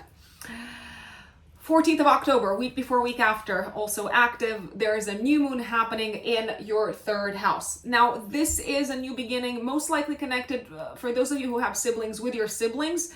There is a possibility that a sibling might tell you things such as, I'm quitting my job, or I'm moving to a different country, or I'm really shaking things up in a very significant way. This could also be a new beginning in terms of mode of transportation. So this is when you might realize, you know what, I need a new car, or I need a new bike, or this is no longer working. There could be some changes in the neighborhood also. There could be some neighbors leaving, maybe some people that you had some really good relationships with. So you could be also saying goodbye to some neighbors. This also feels like a time when you need to start learning to communicate in a different way at work, my dear Leos, in order to get your point across, because your existing mode of communication no longer seems to be working in your favor.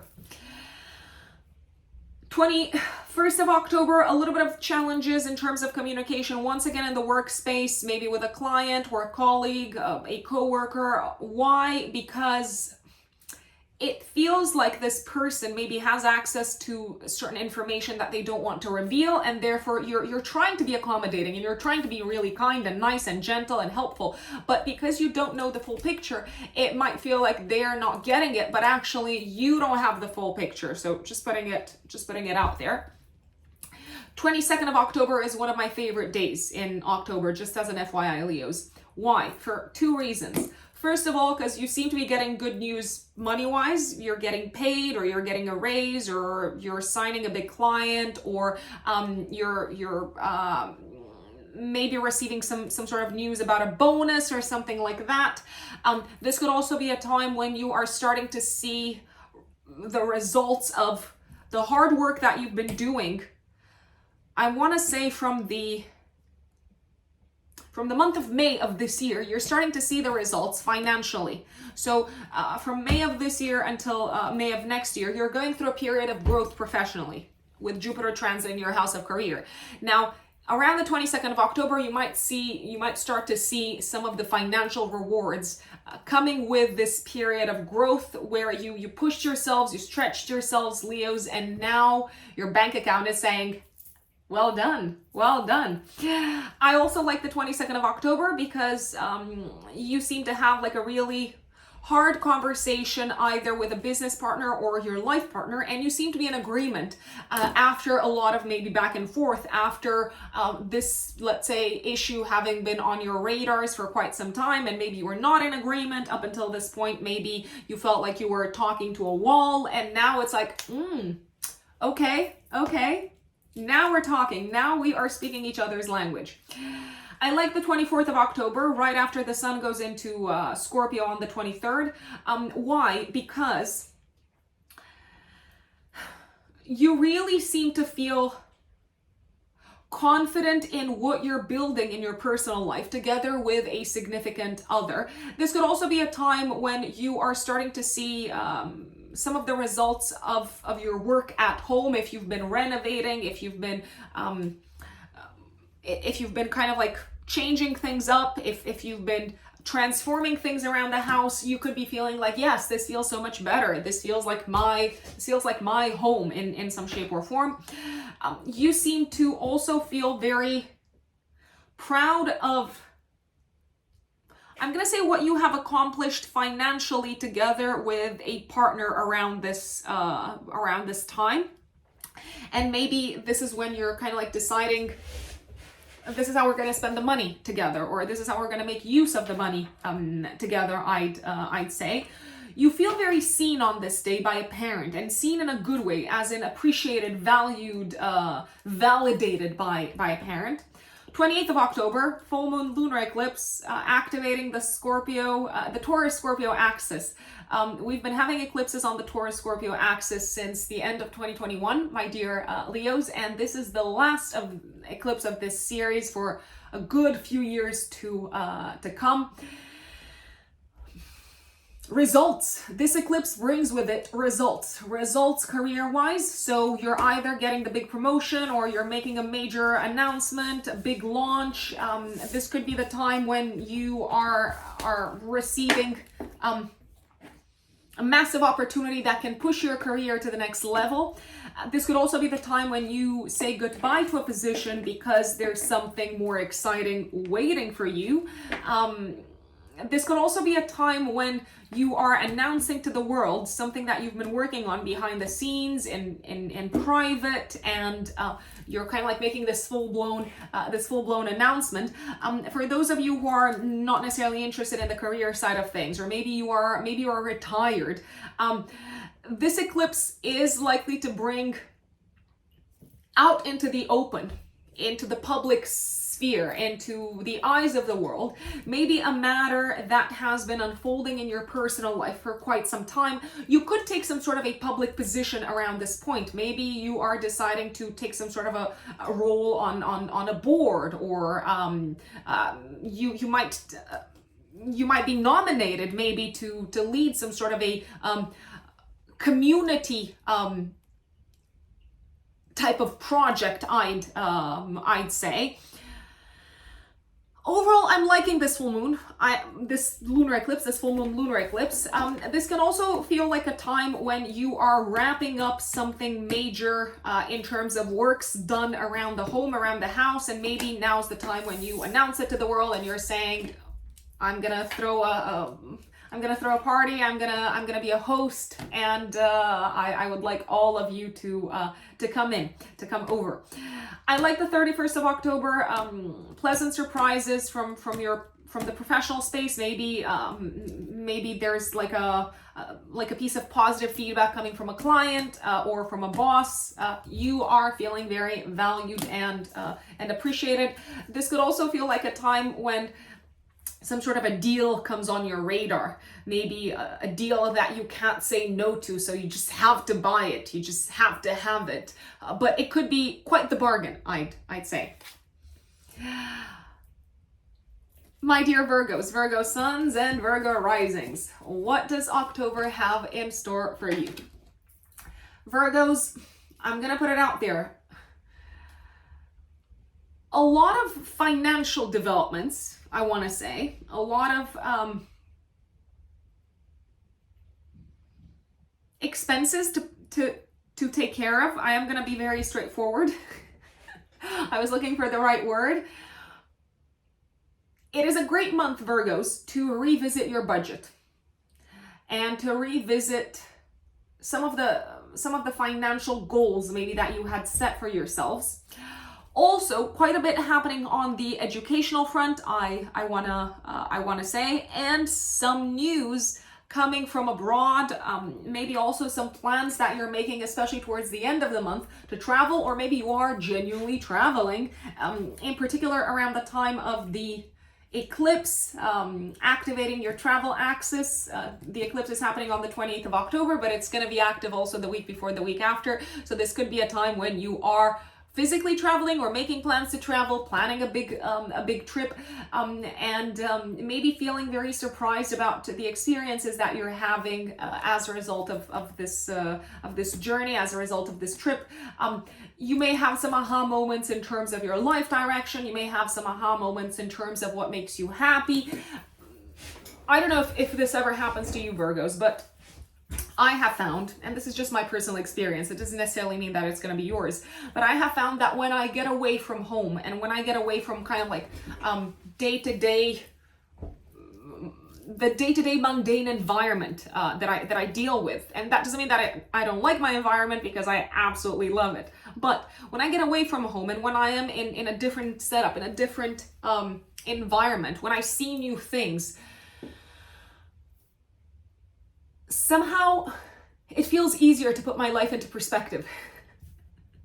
Somehow it feels like I'm seeing things differently. I'm having aha moments, I'm having insights, I'm noticing things about my life that I, for whatever reason, failed to notice or didn't realize when I was engaged in the daily hustle and bustle, and when I was kind of like going about my life business as usual. So it is very possible that something like this could happen at the time of the eclipse, end of October. Also at the time of the eclipse at the end of October, 28th of October, week before, week after, it could be very clear to you what sort of beliefs, life philosophies are serving you and which ones are no longer serving you. It could feel like you are seeing the big picture of your life and the meaning of life in a new light, Virgos. In a new light in which you feel much more appreciative of yourselves, in which you feel much more loving towards yourselves, I want to say.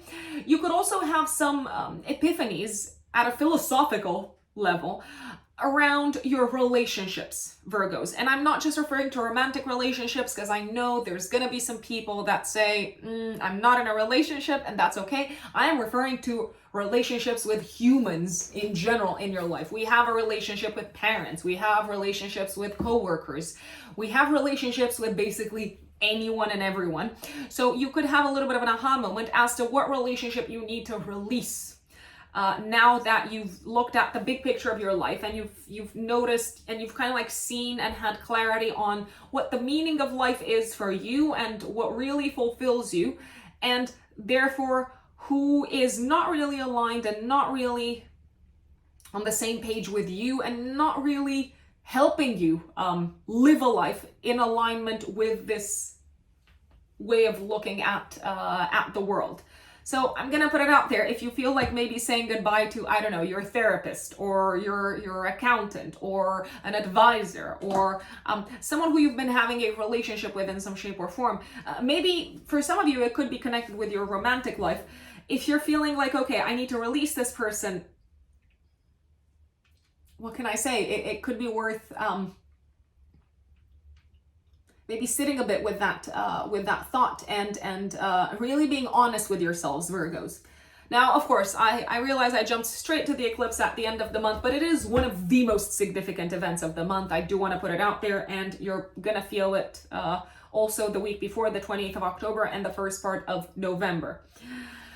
2nd of October, Virgos, Mercury in your first house of identity is in opposition to Neptune in the 7th house. No matter how hard you try to explain something to someone, it could be your business partner, it could be your life partner, it really doesn't seem to click. It really feels like they are not getting it. Maybe they're not in the best state of mind. Maybe they're just not feeling it. Maybe they are very kind of like emotionally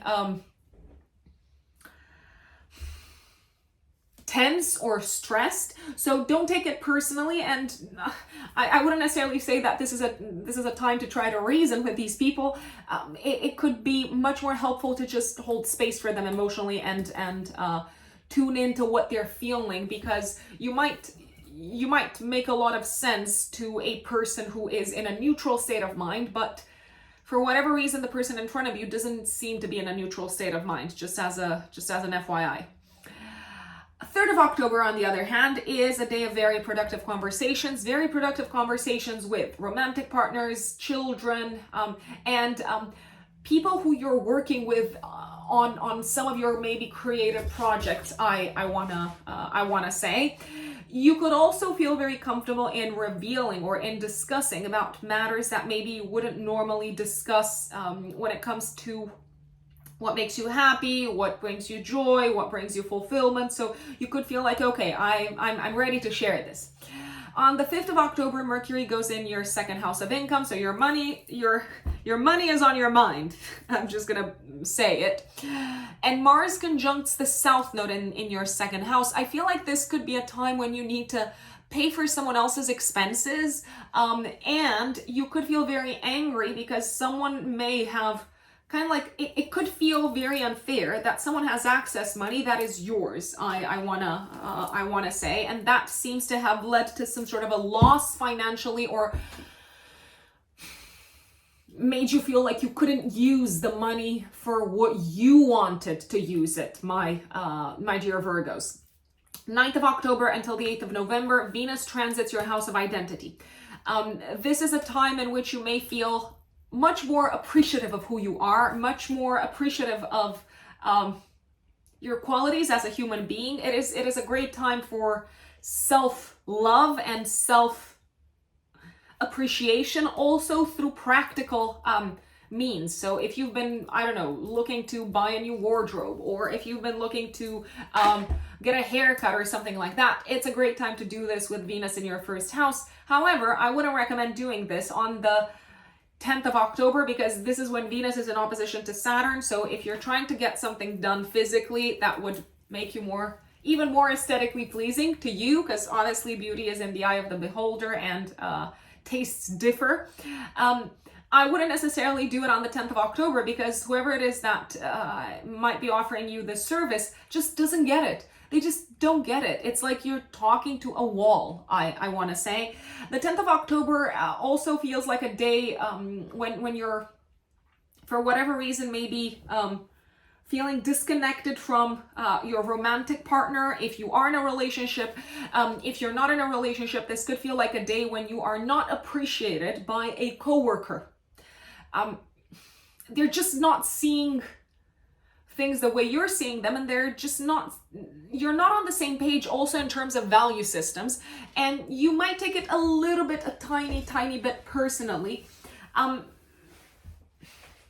Remember that people are going through all sorts of things, and if they don't give us the validation and the appreciation that we feel we are entitled to, that doesn't necessarily mean that they don't love us or they don't appreciate us. It could just be that they are weighed down by some of their responsibilities, the stresses of their life. So also please keep that in mind, my dear Virgos. Let's see. 12th of October until the 24th of November, Mars goes into your 3rd house. I like this time because it looks like you've got a lot of mental energy and a lot of energy and drive and stamina and passion to put towards educational matters, to put towards writing, speaking, communicating, maybe also buying and selling. So if you do need to buy and sell things, if you are involved in a commercial type of activity in any shape or form, Mars is kind of like giving you that oomph, that drive to just go for it. Go. Nothing's getting in the way. I like the 13th of October in particular. This could feel like a time when you're being very persuasive and you're persuading even someone who was hard to get to, who was making it difficult for you to get them on your side, both in a professional space, but also maybe in a personal space. You could feel like you're finally persuading your partner to do something that they were reluctant to do, maybe to work on something that they were reluctant to work on.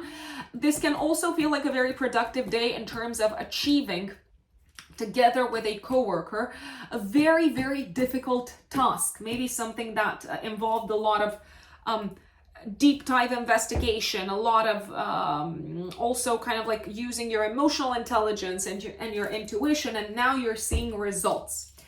14th of October, week before, week after, you're likely to feel the influence of this. We're experiencing a solar eclipse in your 2nd house of income. Now, this solar eclipse is in conjunction with the South Node. It's happening with a South Node. What does that tell us? It tells us that this eclipse can bring news of you maybe entering a chapter in which you're probably going to leave a source of income behind.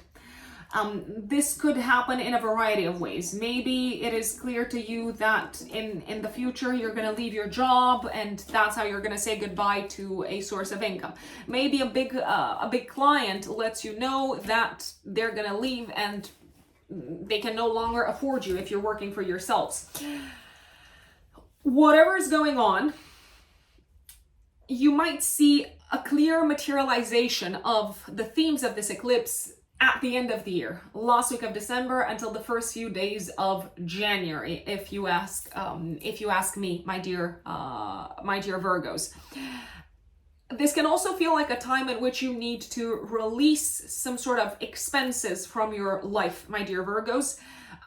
Why? Because maybe you need to spend more money on your health, wellness, and well-being. And therefore, you need to look at your budget and say, okay, I need to cut things from here.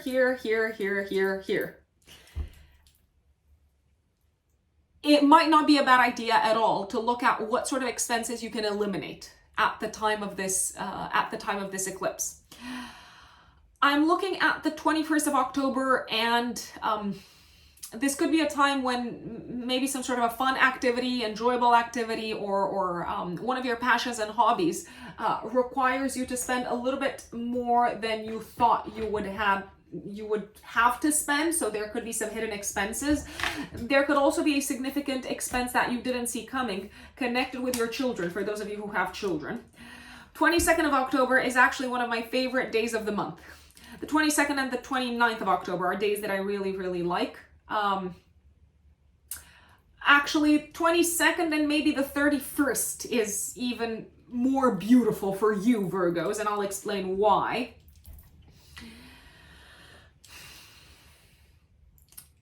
On the 22nd, Venus in your first house is trining Jupiter in the ninth house of studies, academia, traveling. So a few things could happen here. You could feel very appreciated by a teacher, by a professor in an academic environment.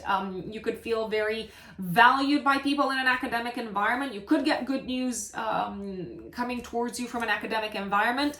This can also be a day of good news from a legal perspective. It could feel like good luck is on your side. If you are traveling around this time, you are probably going to enjoy it tremendously. And if you're traveling with a romantic partner, even more so. You could also feel like you're learning a lot on this day. And whatever it is that you're learning, and I'm using it in inverted commas here, I'm using it symbolically and metaphorically, it seems to determine you to feel a greater sense of appreciation for who you are and for what you bring to the table, Virgos. You might also literally have some really good results exams-wise around this time. Maybe feel like you have wrapped up in a successful way a writing project, a very difficult project that required your attention and your writing and communication skills. This could also be a day when you feel like you're having some really productive conversations with your life partner, if you have a life partner. If you don't have a life partner, you could have some very productive conversations with an advisor, such as an accountant or someone like this, who seems to be able to help you solve some problems that maybe felt very difficult to solve. I would say. We talked about the eclipse at the end of the month. Why do I like the 31st of October? Because Venus is trining Uranus in your ninth house. So this could be a time when you're having some sort of aha moments, some surprising aha moments as to what makes you really happy and what makes you really appreciate life more. There could also be some really unexpected positive news connected with your financial situation. So maybe someone comes in and say, and let's say they've been recommended to you by maybe one of their friends and they say, I want to work together, and you didn't see this coming, and it literally kind of like seems to solve maybe a financial conundrum for you, my dear Virgos, and you could be in a much better place financially. You could also have some epiphanies about what is healthy and what is unhealthy for you, Virgos. And something really seems to click. Something really seems to make a difference. And it's kind of like fireworks in your head in a good way. It's like, this works and this doesn't work. And this is great for me and this is not so great for me. And kind of like now I know how to approach this health-related matter or this wellness and well-being aspect of my life from a new, innovative angle. I like it. I like it. My dear Libras, Libra suns and Libra risings. October puts the spotlight on you a lot, Libras, and on some of the changes that you're going through, because this is a month in which it might feel very, very clear that there are some aspects of your life, of your maybe identity, personality, even of your relationships. There are some aspects of your life that you may need to let go. It is likely to be something that contributes to your greatest and highest good, even though in the shorter term, it could potentially feel like a partial loss of some sorts. Especially at the time of the eclipse, Libras, that is happening on the 14th of October. It is also active the week before, the week after. This eclipse is happening in the area of your identity, and it is forming a tense aspect to Pluto, and Venus, the ruler of the eclipse, is placed in your 12th house. So I do believe that this is a time in which it could feel very clear that you're no longer the person that you used to be. You're no longer maybe the person that your family built you into, or maybe expected you to become. I wanna say this could also feel like a time, Libras, when you are ready to cut yourselves maybe loose, symbolically speaking, from the hold that someone had over you somehow in your private life. Now, this could be a family member, this could be a parent, this could be a partner, but it may feel like, you know what, this is really an energy that is toxic, that is depleting me.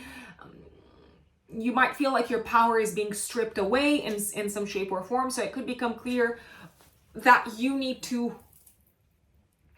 maybe assert a boundary or completely re-examine the dynamics of the relationship with this person.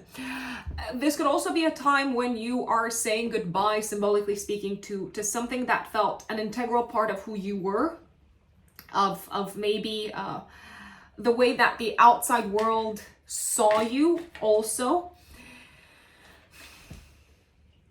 This part of your identity potentially held within it a certain energy of self-sabotage. So whatever it is that you need to release, Libras, as I said, it is probably going to be contributing to your highest and greatest good. So don't be afraid to go through a personal reset. Don't be afraid to say, I'm no longer this person and I'm still figuring out who it is that I am becoming. Now, one of the more tense and challenging aspects that could come to your attention at the time of this eclipse, it is not mandatory. It is not mandatory in any shape or form. Remember that astrology is symbolic and it's only archetypally descriptive. One of the more challenging aspects that could come to your attention is how you need to change your relationship with your physical body and your mental health if you don't want to go through the same crises and challenges that your family went through health-wise, both on the physical plane, but also on the mental health plane, I'd say. So it might be very clear to you, okay, I'm gonna give an example. Let's say your parents or one of them had diabetes. So if you don't want to have diabetes, it could be very clear that you can no longer, let's say, find refuge in, I don't know, a certain type of food when you're feeling down. You have to find a different way to cope with whatever's causing tension and stress, and whatever's maybe hurting you in your life, metaphorically speaking. You need to be very honest with yourselves, if you ask me, at the time of this eclipse, Libras. And you also need to be very honest with yourselves in terms of some of the things that you've been maybe reluctant to admit you engaged in, especially in terms of your approach to relationships, I want to say, but also in terms of your approach to your physical body. So I did, well, I had to start with the eclipse. I had to dig right into the eclipse because obviously it's happening in your sign. Let's go back to the beginning of the month. And I know, I know some folks are not going to be very satisfied with this timeline of the horoscope, but alas, we can't make everyone happy. And I think that is such a Libra lesson. You can't please everyone. You simply cannot please everyone. And sometimes trying to please everyone is just going to result in you getting a lot of people annoyed and frustrated. Because when we try to please people, or when we try to please many people, ultimately what this can lead to is stepping away from our authentic selves and our authentic expressions. So becoming people pleasers is sort of a betrayal of our real nature. I don't know why I'm getting so philosophical, Libras. I don't know. I just felt like I had to share this with you. Okay, so 2nd of October, Libras, Mercury is opposing Neptune in your 6th house of day-to-day work and health. I feel like there's some hidden information that is preventing you from doing your job properly on this day. And you might not be very aware of where to find this information. You might not be very aware of what to do with it. You might not be very aware of where you need to look for it. But if you're feeling frustrated because things are not progressing nicely work-wise, it is probably because you don't have all the facts and all the data and all the numbers and all the concrete kind of like elements that you need to take into account. This is also a day in which I'd say that from an immune system perspective, you might be a little bit more sensitive to respiratory, but also digestive potential issues, bugs, viruses, and stuff like that. So this would not be a day to eat seafood, for instance. Just throwing it out there. Of course, you have free will. You don't have to take any of this on board, but I just wanted to share that. This can also feel like a day in which you're very disappointed with a coworker or with how things are handled and managed at work, but you might just need to keep it to yourself for whatever reason. I like the 3rd of October because it looks like you are very productive in a private space. So maybe you're doing a lot of work from home, maybe you're working remotely, you're working from home, and your mind is like so focused and so kind of like intensely into a specific topic. You're getting a lot done. It's also possible that on the 3rd, 4th of October, a solution could come to you to a problem that has been maybe on your mind for quite some time. A solution could come to you whilst you're sleeping or when you're kind of like just waking up. So I would pay attention to your dreams because it could dawn on you, this is how I need to do things. This is how I need to approach this whole situation. 9th of October until the 8th of November, Venus transits your 12th house. Venus is your chart ruler. You might feel very drawn to resting, to kind of like taking some time away from the world, looking inwards and spending a lot of time focusing on your mental health and on activities that are in some shape or form recuperative. So they are meant to help you recuperate. They're meant to help you rebalance your life. You could also be doing a lot of behind the scenes kind of like purging and cleaning and getting rid of stuff throughout this whole period. On the 10th of October, Venus opposes Saturn in your 6th house. This could be a day when you would like to rest, but duty at work calls. This could also feel like a time, the 10th of October, when it becomes clear to you what sort of pleasure, what sort of source of pleasure you need to give up on if you want to improve your health in some shape or form. This is, how should I put it? This is probably not going to please you a lot, Libras, but I do recommend being very honest with yourselves once again. 12th of October until the 24th of November, Mars goes into Scorpio in your 2nd house of income. I like this. You're very motivated. You're kind of like in hustler mode. You're like go, go, go, go, go. So you're probably going to be kind of like pushing and fighting and like taking action to make more money, to seal those deals, to get those clients.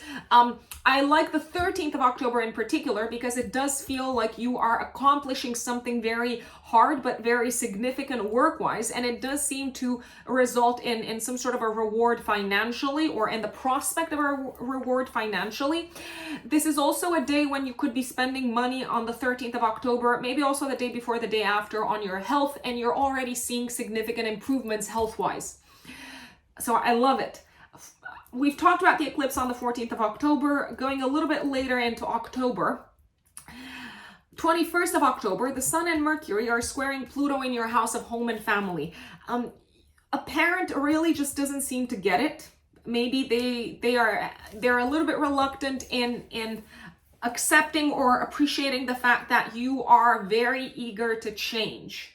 You are going in a new direction with your life, and they might just kind of like dig their heels in and say, I mean, even say things that could feel potentially a little bit manipulative, maybe emotionally manipulative. I wanna say, this can also feel like a time in which you really need to address a family or a home-related issue that is maybe a bit difficult. Maybe it's a challenging conversation. Maybe it requires you opening up about something that you know is going to upset family members, but alas, honesty is required if you want to move forward with your lives, Libra. I love the 22nd of October. It's actually one of my favorite days of the month, along with the 31st of October. What's happening on the 22nd? Two things. You are getting some well-deserved rest.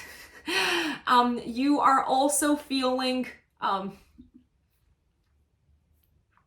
in a way kind of like regenerated. If you are taking a bit of time off, you're feeling much better mentally, physically. I wanna say there could also be some really good news financially making their way to you or to your partner if you are in a relationship. If you're waiting for a lump sum of money to make its way to you, maybe from I don't know, like a tax rebate or a bonus, or maybe even an investment, you could hear some really, really good news around this time, I'd say.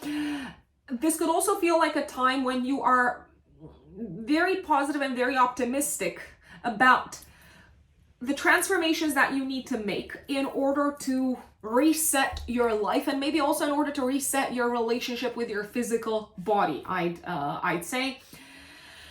You seem to be benefiting from help from someone. It could be your partner, it could be a coworker, it could be someone that knows your secrets somehow. It could be someone that you really, really trust.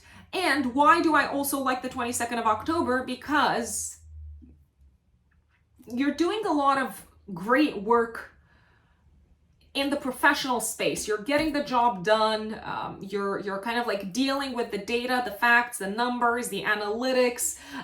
You're making a long-term plan. Your mind is very concentrated. You're seeing maybe details that are that weren't immediately visible. You're uncovering important information, and you're doing your job beautifully. Even a very difficult job, I'd say you're doing it beautifully.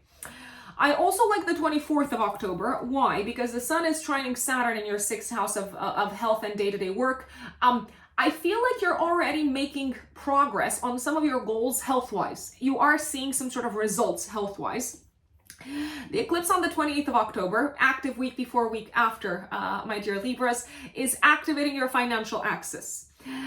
This could be a time when you are getting news of a major payout. So as I said, it could be investments, inheritance, it could be a lump sum of money making its way to you or to a partner. It could be the end of an issue, of a financial issue that has been maybe ongoing since the end of 2021, because this is the last of the eclipses on the Scorpio Taurus axis.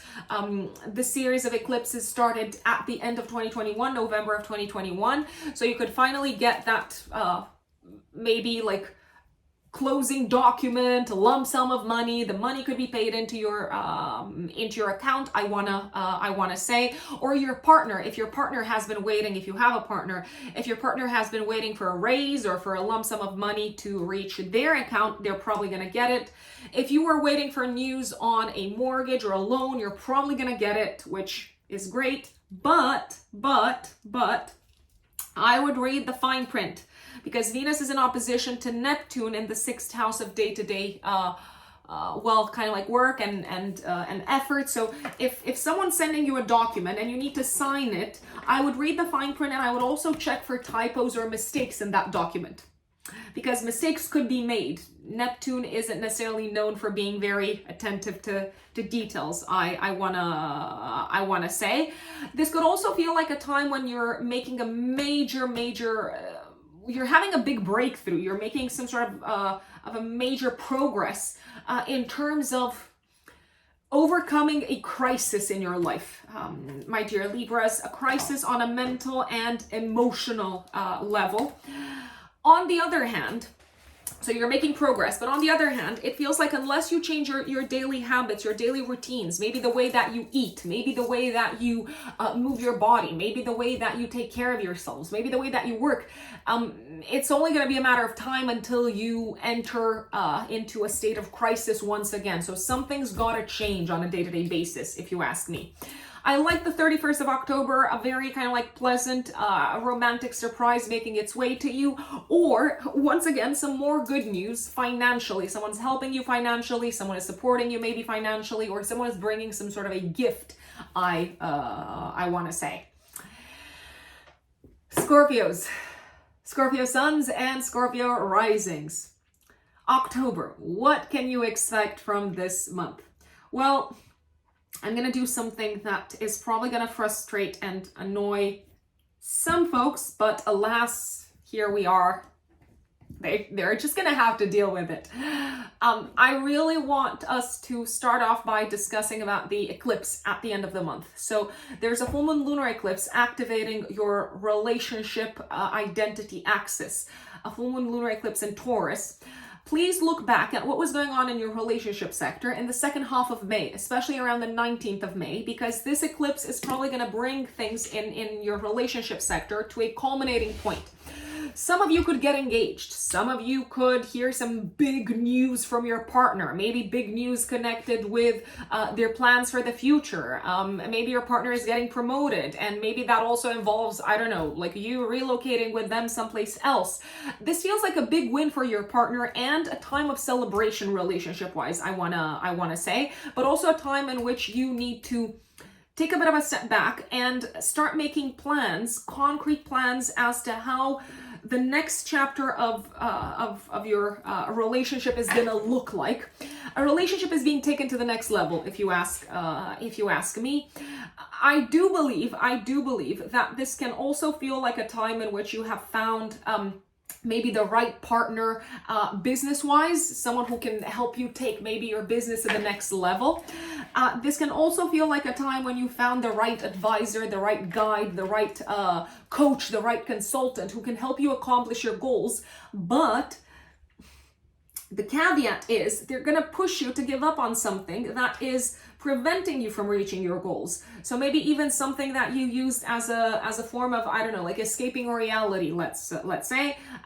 They're going to say, yeah, you know what, you can no longer, I don't know, indulge in this type of escapism if you want to make it work.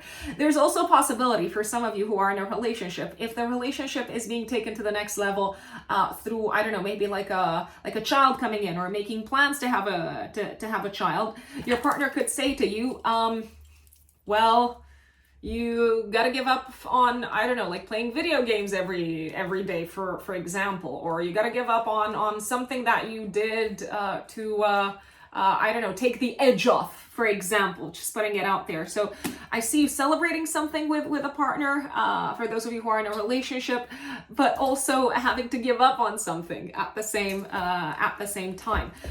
It can also be a very powerful eclipse in an auspicious way when it comes to business relationships. So you could sign a very important business deal, my dear Scorpios. Once again, something that can help you really move forward, make like really big progress in terms of accomplishing your long-term goals. I like it. I did feel like I had to jump straight to the eclipse. Now let's go back to the beginning of the month, Scorpios. 2nd of October, Mercury opposes Neptune and Pisces in your 5th house. Well, you could feel like a friend just doesn't get you, maybe doesn't get why you're going through a hard time, why you're suffering, and their words are just kind of like landing like a pile of bricks, and maybe really like hurting your feelings. You could also feel disappointed in a friend, maybe feel like, they don't really see me, they don't really love me. But I would challenge you to think about whatever it is that this friend is saying as maybe their way of trying to be practically helpful, even though that might not necessarily be at all what you need from them. You seem to clear the air with a friend, or with kind of like a group of people that you're a part of. If you've been having a little bit of a harder time on the 2nd of October, on the 3rd of October. So you could be having some really kind of like intense and thought-provoking conversations, but it feels like the relationship is solidified with this friend. If you are writing something, if you are writing a presentation, or if you're working on a document of some sorts, and you're presenting it to a group of people, or you're sharing it with a group of people, they are likely to be very pleased with the work that you have done. This is also a great day for a brainstorm, especially when it comes to solving or fixing an issue work-wise, Scorpios. 5th of October, Mars conjuncts the South Node in your 12th house. This is very interesting. So, I feel like this is a bit of a taster moment when you are made aware, my dear Scorpios, of what habit you need to give up on. And maybe of what you need to give up on if you want to improve your health. This may also be a time when, without you necessarily hearing about it straight away,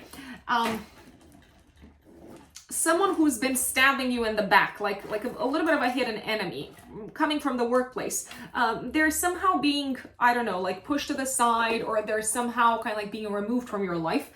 If you're hearing anything about your work around this time, I'm gonna put it out there.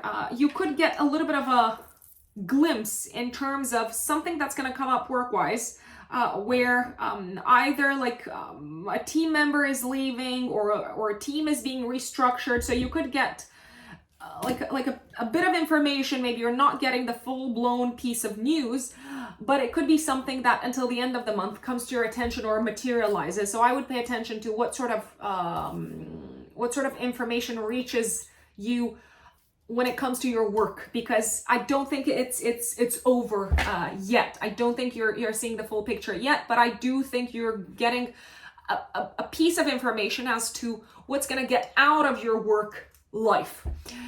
9th of October until the 8th of November, Venus transits your 11th house of friends. So this is generally a good time to get together with friends, to collaborate with groups of people, to collaborate especially on professional projects, to maybe go out into the world and connect with like-minded individuals.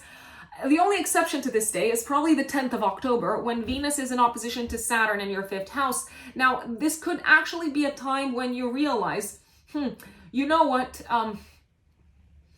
if I want to continue to hang out with these people, or if I want to continue to be a part of this group, I either need to kind of like make a little bit of a separation between my passions and hobbies and the activities that I do together with these people, or I need to come to terms with the fact that they're just not gonna get everything that I'm into, that I'm passionate about, that makes me tick. And that doesn't mean that they're not good people, or that they can't be helpful or useful, but there are certain aspects that they're just not gonna get involved in, I'd say. If you had a social event planned for the 10th of October, and if you have kids, you might need to postpone the social event, or you might not be able to attend because your kid might need you. They might need you to be there with them. They might need you with some sort of practical matter. 12th of October until the 24th of November, Mars enters your 1st house. And Mars is actually your chart ruler, and Mars feels very good in Scorpio, my lovely Scorpios. So you are a powerhouse.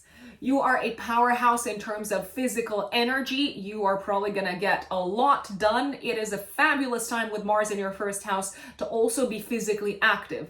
Go to the gym, work out, or like really kind of like push your limits physically, if you ask me. You're probably going to feel very magnetic, and also feel like there's nothing that can stop you from getting what you want, I'd say. I don't see any reason why you would stop. One thing though, you might be a little bit in a rush and others might find it a little bit hard to keep up with you. So if you're moving at like, I don't know, like 1,000 miles an hour, don't expect people to keep up. You might sometimes have to go alone after to get what you want. I like the 13th of October because it feels like you are accomplishing something that you're very proud of in terms of maybe creative projects. You also seem to feel very proud of the work that you've been doing on strengthening your body. This can also feel like a time when you are overcoming some sort of a fear or a blockage in your romantic life. 13th of October is one of my favorite days. The 14th of October is eclipse time. You're going to feel the eclipse also the week before, the week after. There's a solar eclipse happening in your 12th house in conjunction with the South Node. New beginning in terms of mental health and potentially also your spiritual life. You might realize, okay, if I want to improve my mental health, I need to give up on these particular relationships, or on these particular, let's call them attitudes in terms of how I approach relationships. You could also realize how you've been sabotaging yourselves, my dear Scorpios, and kind of like make a commitment to approach these aspects of self-sabotage differently, maybe by employing the help of a therapist, for instance. This also feels like a time when you are starting to do a massive cleanup in your life, and you're probably going to see some important results, Scorpios, end of December, last week of December until the first kind of like few days of January of 2024. Whatever you feel like purging out of your life, it's probably going to be very conducive to you getting closer to your long-term goals, I'd say. I don't believe you're getting a lot of how should I say, time off, if you ask me. If anything, around the 14th of October, you might realize that some of the time off that you could count on is kind of like being pulled away from your life. It's like, no, no, no, no, no, no, no.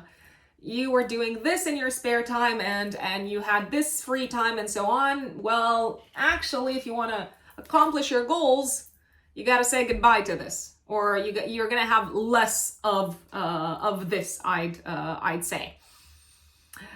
21st of October, if you need to get somewhere by car, by train, by bike, I feel like there could be some sort of crisis on the road. Maybe, I don't know, there could be some sort of an obstruction. So I would plan for delays, or I would have like a backup plan just in case. Generally, when it comes to driving,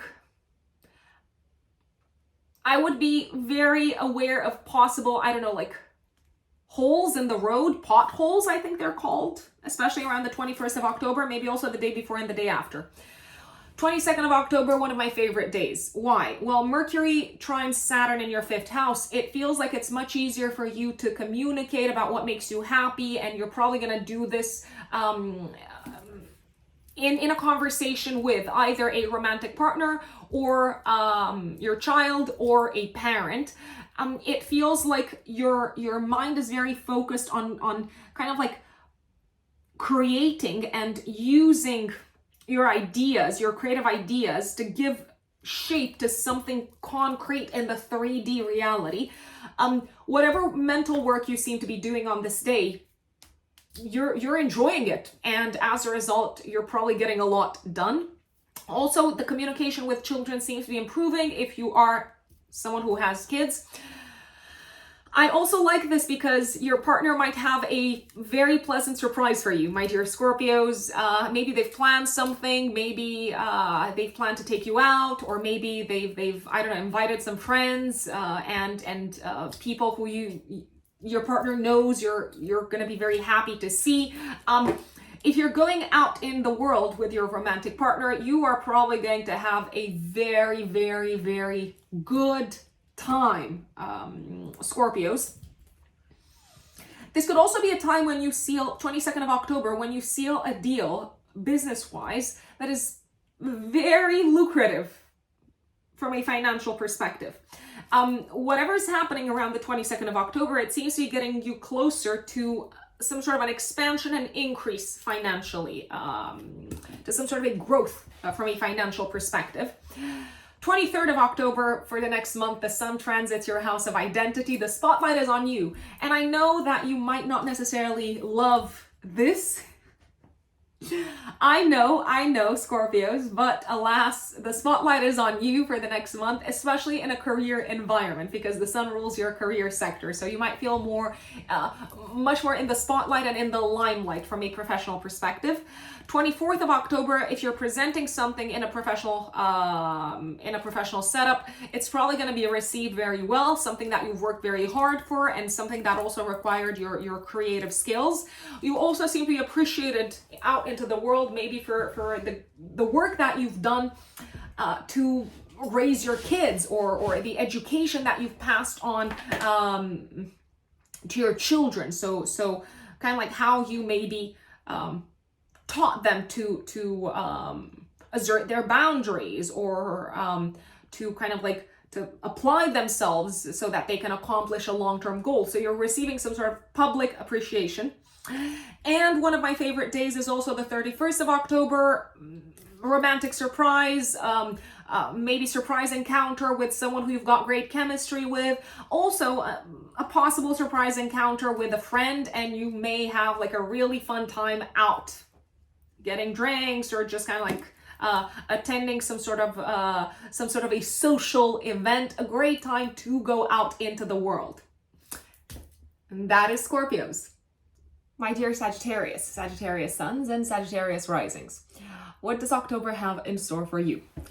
Well, there's a lot going on. There's a lot of action on the friendship front, on the professional front, and also on the health front, very, very possibly. So let's start from the top. 2nd of October, Mercury is going to be opposing Neptune in your 4th house of home, family, and living situation. It feels like conversations with parents, but also possibly with bosses, with figures of authority in your life, Sagittarians, might not go exactly as planned. I'm thinking there's some sort of confusion here, or maybe you don't have all the facts, or your boss doesn't have all the facts, or your parent doesn't have all the facts, but it does feel like you're not necessarily reaching an agreement, if you ask me. On the contrary, you might actually be feeling quite disappointed with how conversations go on this day. On the 3rd of October, however, Mercury is going to be trining Pluto in your 2nd house. So I feel like this is the day when you get to the bottom of things. Communications with bosses, people in positions of authority, maybe even your mom. They seem to be productive, and that probably has something to do with the fact that you have maybe uncovered the source of the misunderstanding, or maybe you have uncovered new information that you did not have access to previously. I also like the 3rd of October because it can very well be a good day for business, for signing a client, for bringing in a new client, for selling something, for persuading someone with power, with influence. And I do believe that if you are persuading someone with power and influence, it is likely to reflect quite nicely in your bank account somehow. Maybe there is a promise of a bonus, or there's a promise of some sort of a commission, something along those lines. Any money that you spend on the 3rd of October, especially money that is supposed to help you grow career-wise, is money well spent, if you ask me. On the 5th of October, Mercury goes into your 11th house of friendship, so there's going to be a lot of conversations, communications with friends, but also a lot of conversations and communication when it comes to your plans for the future, essentially, all the way until the 22nd of October, my dear Sagittarians, when Mercury goes into your 12th house. Now, also on the 5th of October, you might become aware of a conflict or a fight or something that you really felt very strongly about, that you might need to let go of, that you might need to release in some shape or form. This could also be a time when you realize, actually, I don't really want to keep on directing my energy towards this goal or towards this project, because I no longer believe in it, and maybe I no longer want to work with the people that I've been working with in order to get it done. 9th of October, Venus goes into your 10th house of career. Venus is going to stay in Virgo, my dear Sagittarians, all the way until, let me quickly double check. So all the way through October until the 8th of November, when Venus goes into Libra in your 11th house of friendship, goals, and community. So with Venus transiting your house of career, you are likely overall to maybe feel like you've got bosses, people in positions of power on your side. You're also likely to enjoy being in the spotlight a lot more, maybe presenting things in the public space, in the professional space.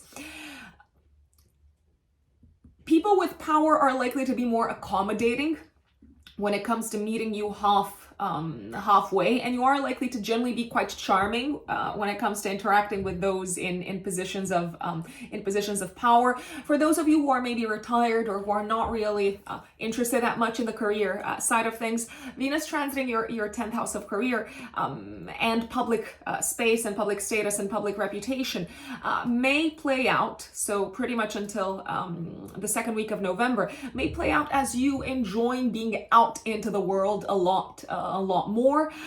Maybe you connecting with people outside of the home, outside of the house, in the public space, over very practical matters, I'd say. Venus is also the ruler of your second house of income. So as Venus transits your 10th house of public status, my dear, Oh, my apologies. My apologies, Sagittarians. Venus actually rules your sixth house of day-to-day work, and effort, and health and wellness, and well-being. So as you're spending maybe more time out into the public sphere, you might feel like you want to take some sort of action in order to improve your status and your reputation. Maybe adjust something, maybe adjust your I don't know, your looks, your appearance, the way that you present yourselves when you go out into the world, Sagittarians. Now, one day that I'm not really a big fan of, however, is the 10th of October. What's going on here? So Venus is indeed in your 10th house of career and public status and public reputation, but it is in an opposition to Saturn in your 4th house of home, family, roots, the past, and private life. This could be a day in which duties and responsibilities from home, or connected with your home life, connected with your real estate sector, maybe connected with your family life. Duties and responsibilities in this particular sector of your lives, Sagittarius, they are likely to keep you away from maybe enjoying what's going on in your professional life. Maybe they might interfere with you enjoying possibly even a social event that is connected in some shape or form with your work. I'd also say that this could be a day in which it feels like no matter how accommodating you try to be with one of your parents, or potentially maybe family members in general, it could be siblings, or if you're trying to be accommodating maybe with one of your bosses or coworkers. So these are the people that I would kind of like look at or keep in mind. You're hitting a bit of a wall. It just feels like they don't want to meet you halfway. They don't want to cooperate. They're having a hard time understanding maybe how they can work with you, or how they can meet you halfway. And you might even give some really useful feedback to this person, and it just kind of like hits a wall once again. Don't take it personally. It's not about you. Sometimes people are going through their own stuff, and no matter how helpful we try to be, if they're not there yet, they're not there yet. So relationships on the 10th of October, maybe also the day before and the day after, with a boss, a colleague, or a parent or a family member. Well, obviously a parent is also a family member. Relationships might be a little bit strained. Now, on the 12th of October until the last week of November, Mars goes into your 12th house. Mars enters Scorpio in your 12th house. Mars is also the ruler of your 5th house of enjoyment, my dear Sagittarians. I feel like you're going to have a lot of fun behind the scenes, or a lot of fun by yourselves.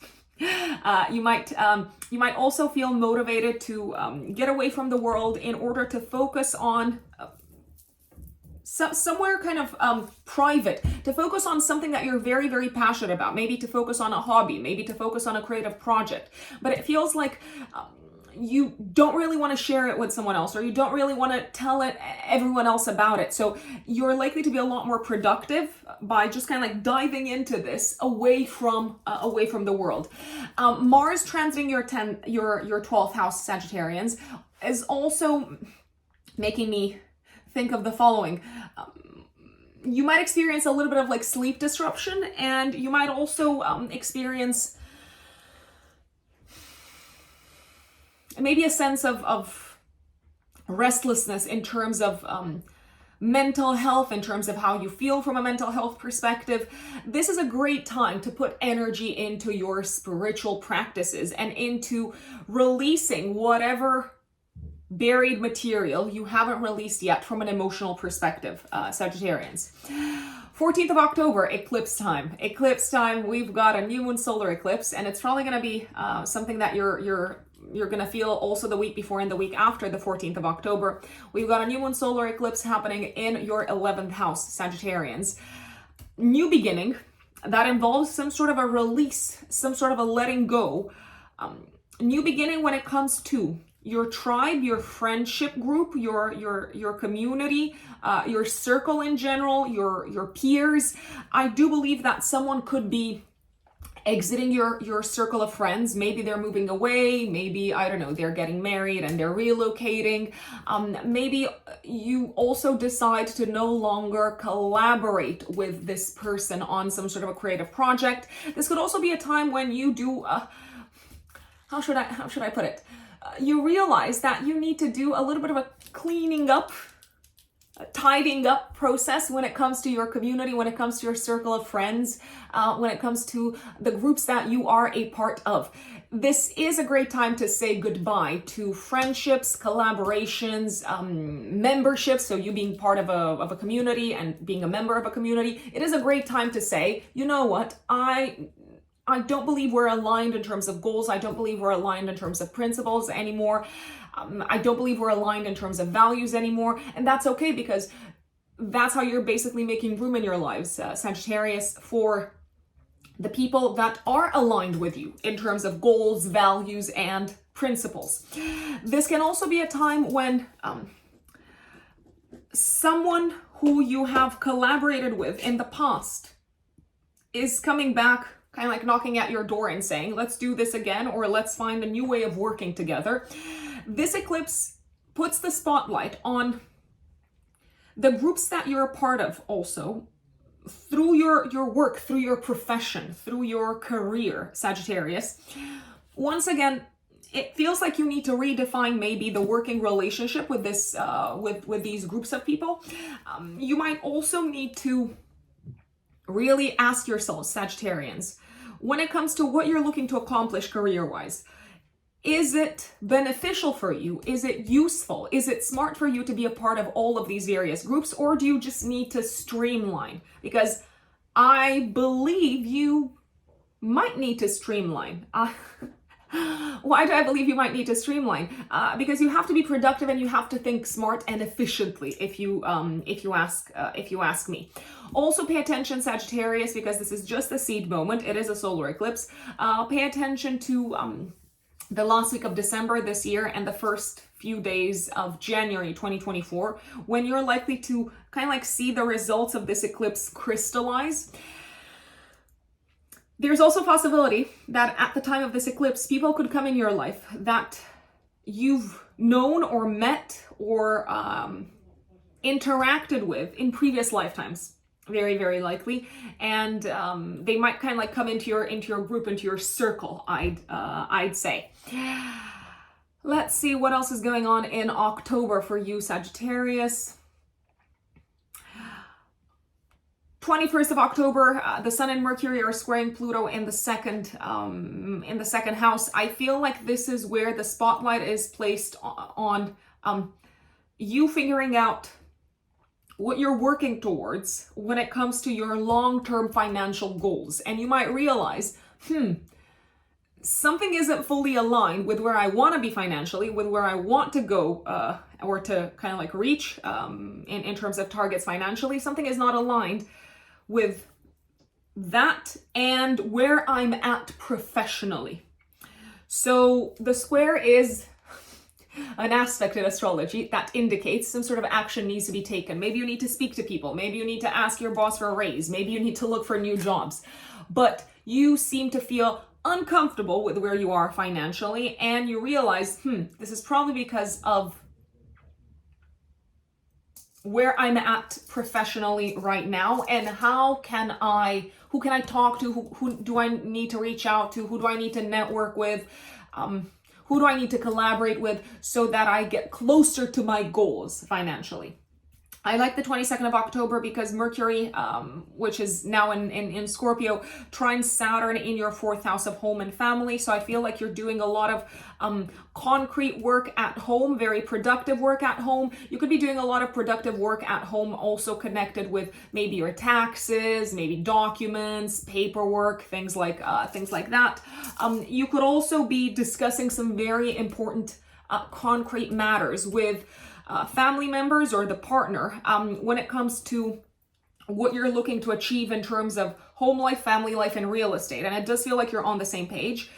I like the 22nd of October because this also seems to bring an opportunity or good news financially for you, Sagittarius, with Venus in your house of career, trining Jupiter and Taurus in your sixth house of day-to-day work. Jupiter is a planet of abundance. I absolutely do want to stress this out. Whoever it is that you're connecting with, whatever opportunity, whatever piece of news is making its way to you around the 22nd of October, Sagittarius, I would really see it as a means for you to increase your level of prosperity, and also to definitely increase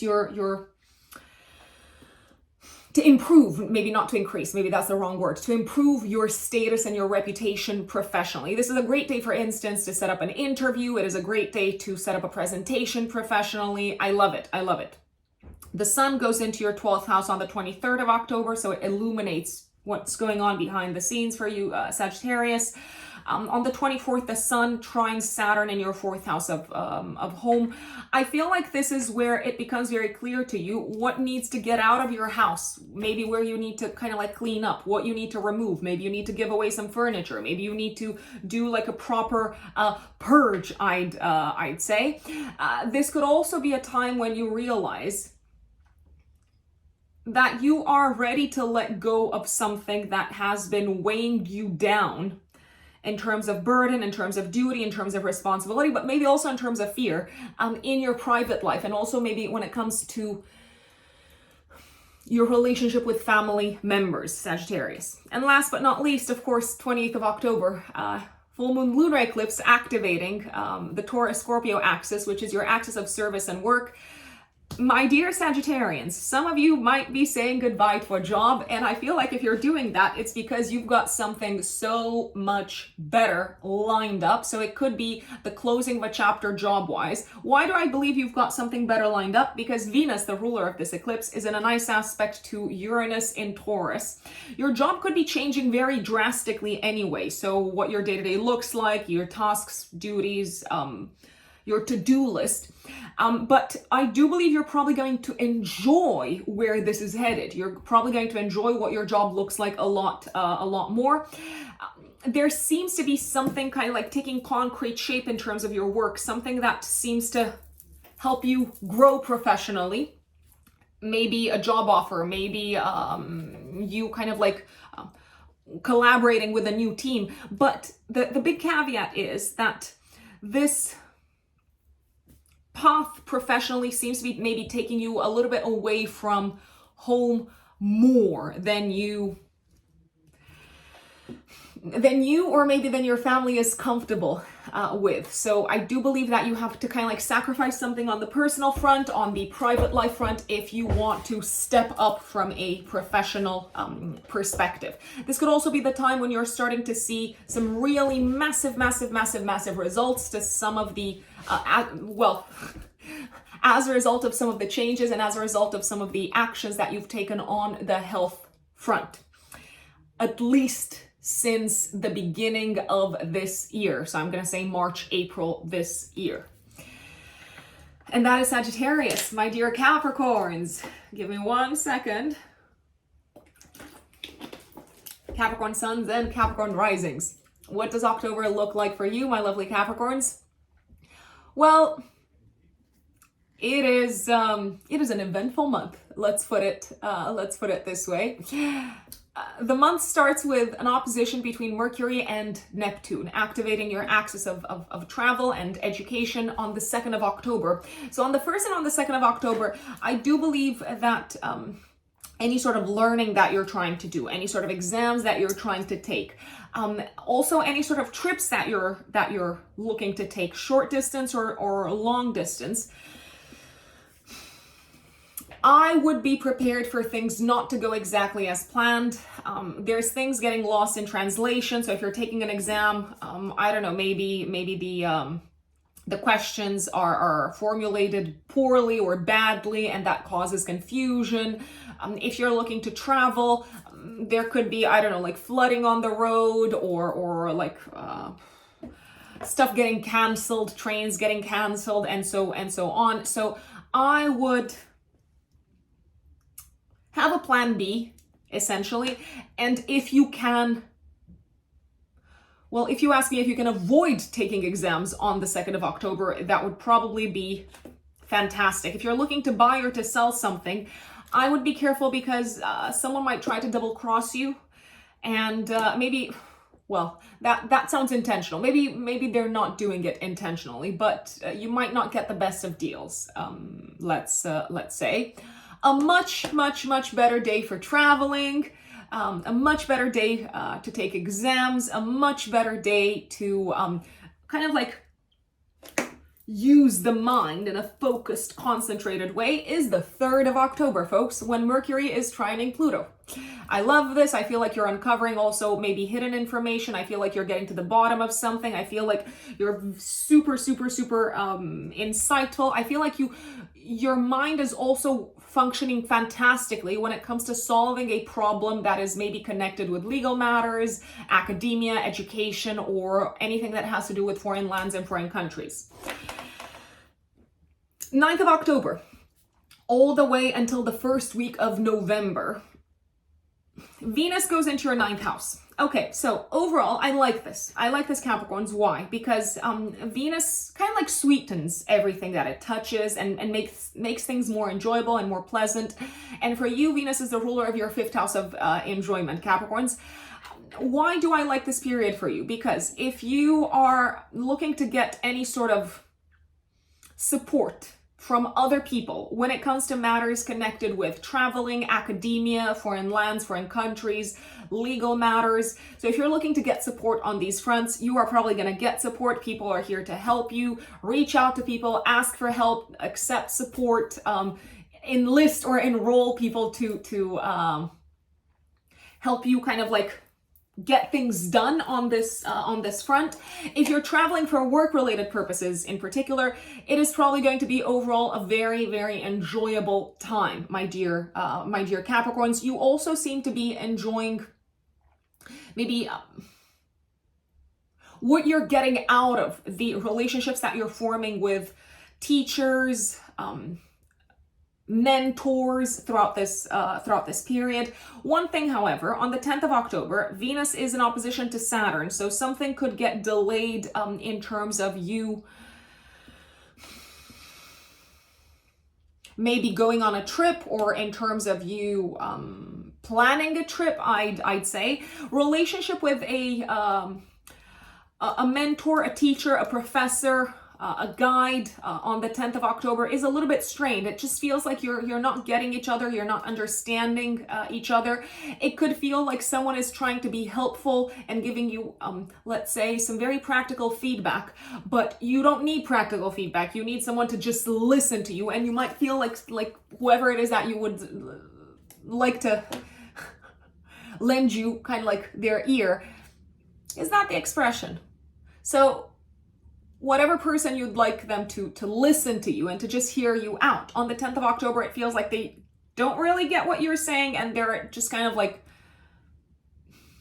not reading the room properly, if you ask me. This can also be a day in which you realize on the 10th of October how someone who you're involved with romantically, how, let's say, their life philosophy is not fully aligned with what's important to you. And it could also feel like communication with a romantic partner on this day. So this is not the day to go on a date, by the way. Unless you wanna kind of like tell the other person, listen, you're not my type. It could feel like a romantic partner doesn't get you on this day because of something that has to do with their principles and life philosophy. You could also feel at a distance from a loved one, from a romantic partner, but also maybe from your child around the 10th of October if you do have children, and maybe you'd like to connect with them, maybe you'd like to spend time with them, but alas, they are at a distance. So just putting it out there. 12th of October until the 24th of November. Let's see. Mars goes into your 11th house.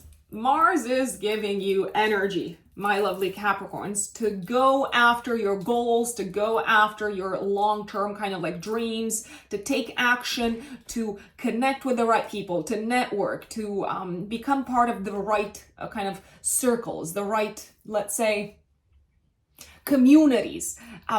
Mars is also giving you that sort of like stamina and energy to organize group type of events, to take the lead in a group type of situation. Now, if you find yourselves, Capricorns, in a group type of situation, but not in a leadership position, now this is where it could get a little bit tricky, because Mars, when it doesn't have its way, Mars can get quite conflictual and argumentative. So careful not to get into arguments over who's taking the lead, I'd say, throughout this period, especially when it comes to community events, group activities, and so on.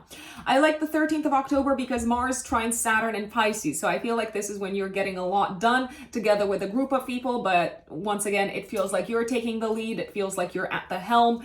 It also feels like you're making significant progress on this day with like a long-term goal or something that you've been putting a lot of effort into, maybe on the educational front, on the writing front, on the communication front, on the exams front, I'd say. Also, maybe if you were looking to sell something or to buy something, finally, after a lot of effort, it feels like things are moving forward. 14th of October, week before, week after. Okay, this is a big one. New moon solar eclipse, Capricorns, in your house of career. This could be the time when you let go. So you're preparing to enter a new chapter career-wise, and as a result, you're probably letting go of a position. This could also be the time when you're saying goodbye to maybe an industry, when you're maybe saying goodbye to a company. I do believe there is a sense of kind of like intense pressure on you as a result of this, you leaving this company behind or this industry behind, you stepping into a novel direction professionally. It really seems to bring to the surface your fears. It really seems to bring to the surface maybe some of the aspects of your psyche that you would not have otherwise had access to. And I am thinking here especially of fears. This could also be the time when a boss or someone in a position of power is letting you know that they are leaving from your company, and you might be wondering, okay, what does that mean for me? Where does that leave me? So it could make you a little bit paranoid, I'd say. I do want to put it out there.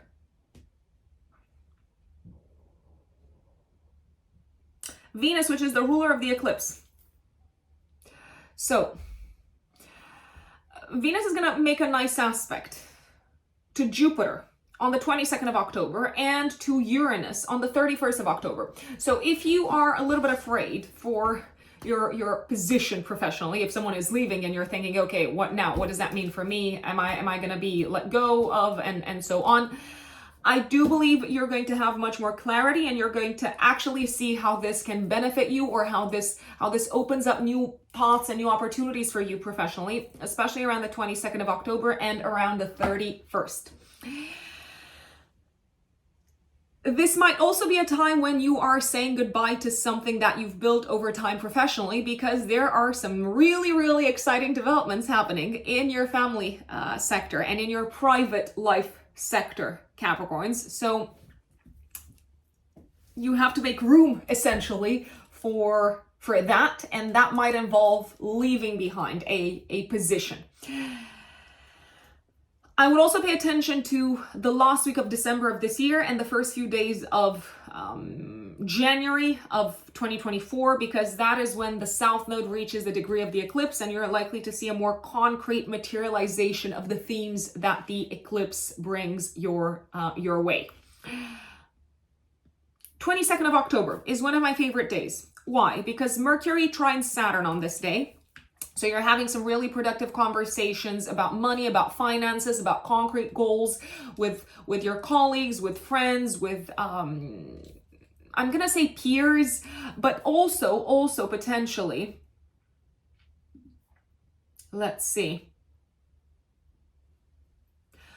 maybe with your mentors or your coaches, if you've got coaches. You seem to be having some really, really productive conversations on the 22nd of October, and you seem to also, as a result of this, get clarity in terms of the next steps when it comes to achieving your goals. Venus trines Jupiter on the 22nd of October. I like this. This is a great day for a date. It is a great day to really enjoy the increasing amount of love that you have in your life. It's also a very creative day. Now, for those of you who are thinking, Rux, I'm not in a relationship, what are you talking about? This could be a really good day to go out on a date and to open yourselves up to love. Also, possibly good news that make you feel proud. For those of you who have kids, a piece of news that makes you feel proud, Capricorns, from your children when it comes to their achievements around this time. I'm liking also the 24th of October when the Sun trines Saturn in your 3rd house. The Sun for you Capricorns rules your 8th house.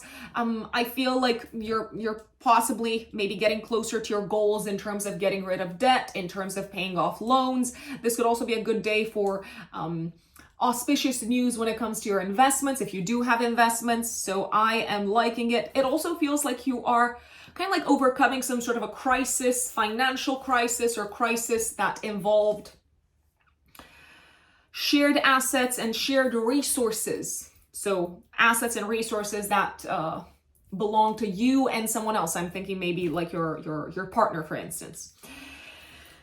Last but not least, 20th of October, full moon lunar eclipse, activating the Taurus Scorpio axis, which for you, my dear Capricorns, is the 5th house, 11th house axis.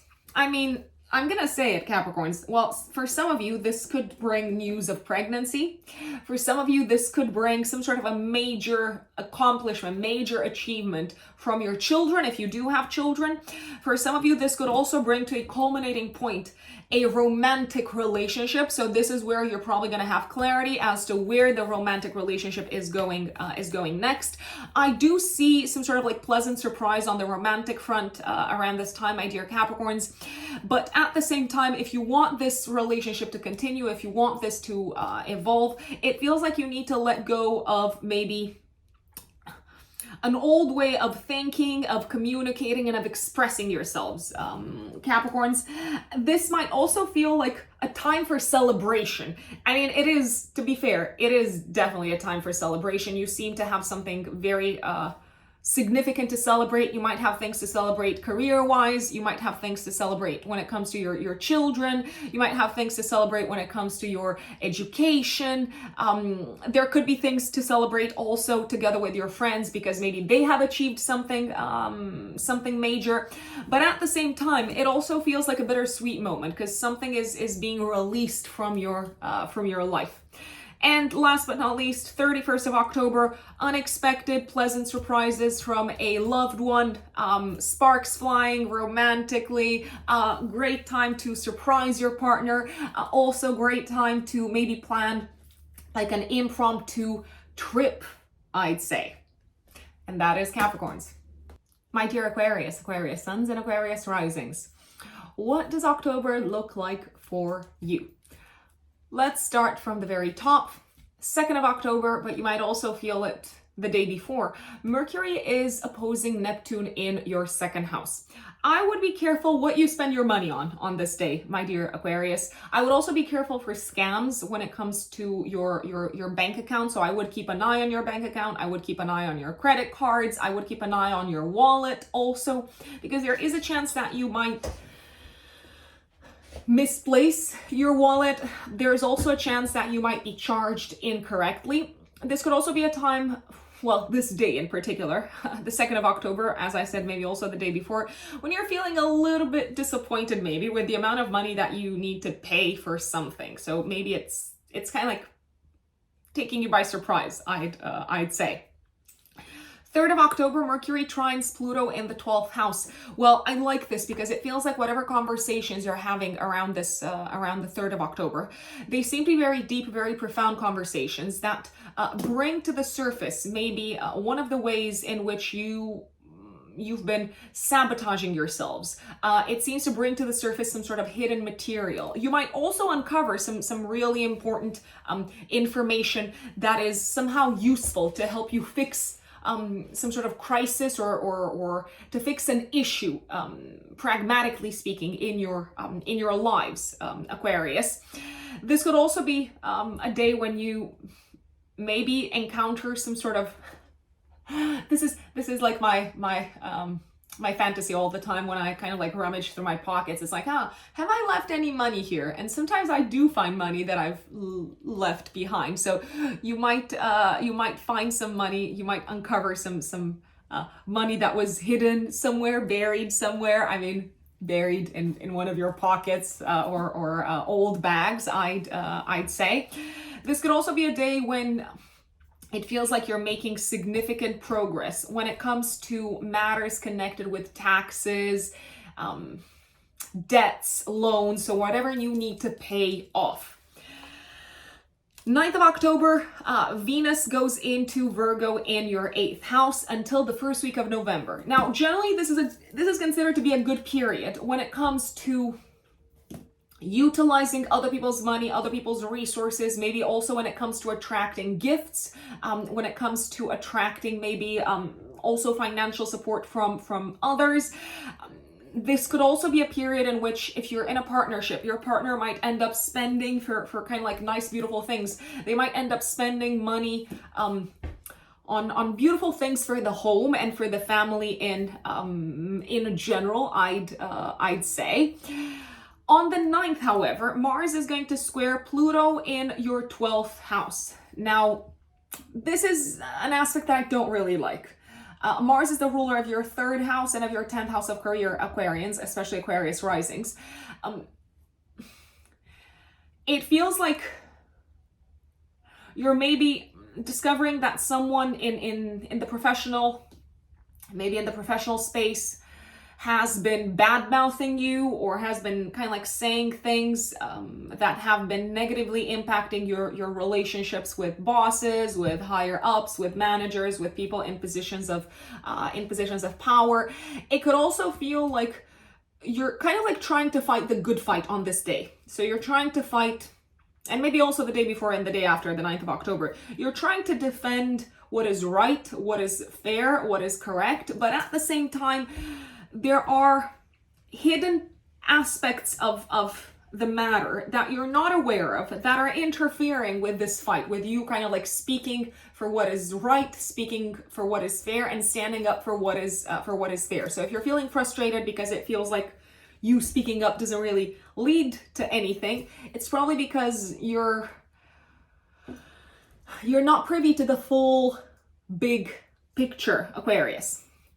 10th of October, Venus opposes Saturn in your second house. I feel like this could be a day when maybe a partner, it could be a romantic partner, it could also be maybe a family member, is saying, let's do something nice, or let's do something together, or kind of like, let's buy tickets for this, or let's purchase this for the house. And you're like, no, no, because I've got some other financial responsibilities and I cannot spend my money frivolously. You could feel a little bit also on this day like maybe you're not aligned with a family member in terms of what to spend money on.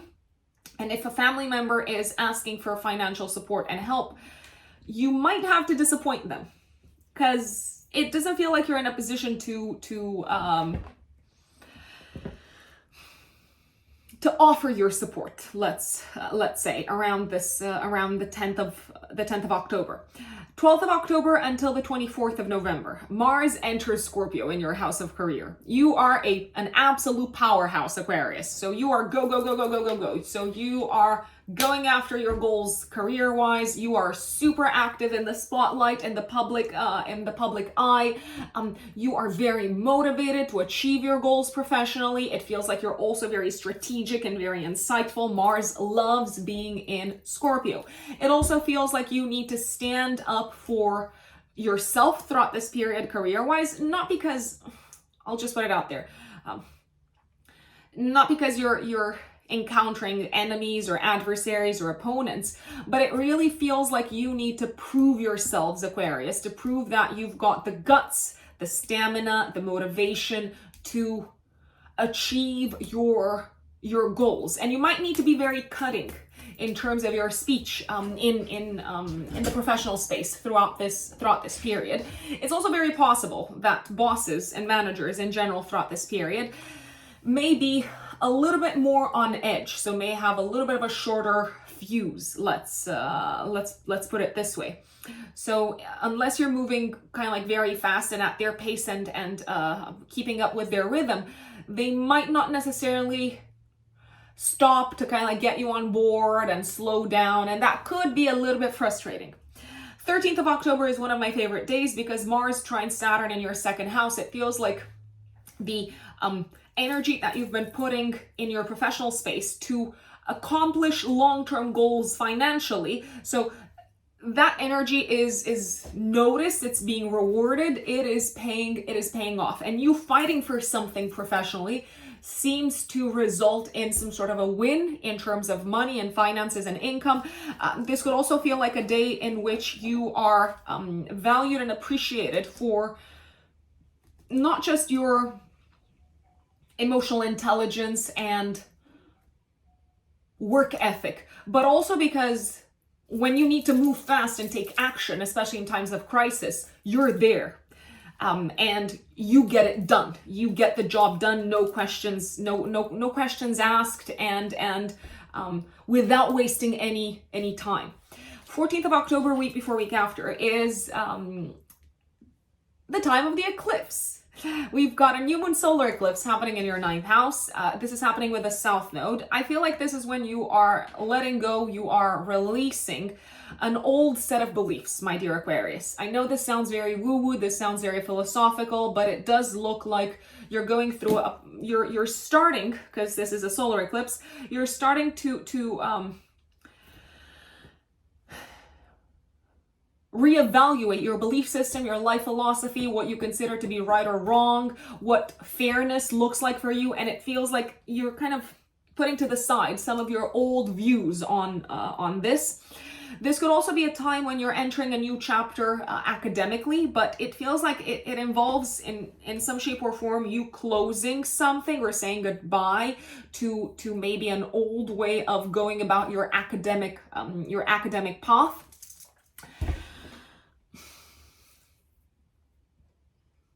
It feels like something is getting off your plate also in terms of legal matters, and maybe also in terms of your connection with foreign lands and foreign countries. So maybe you are kind of like finally wrapping up some sort of a process of getting a visa, getting a green card or something like that.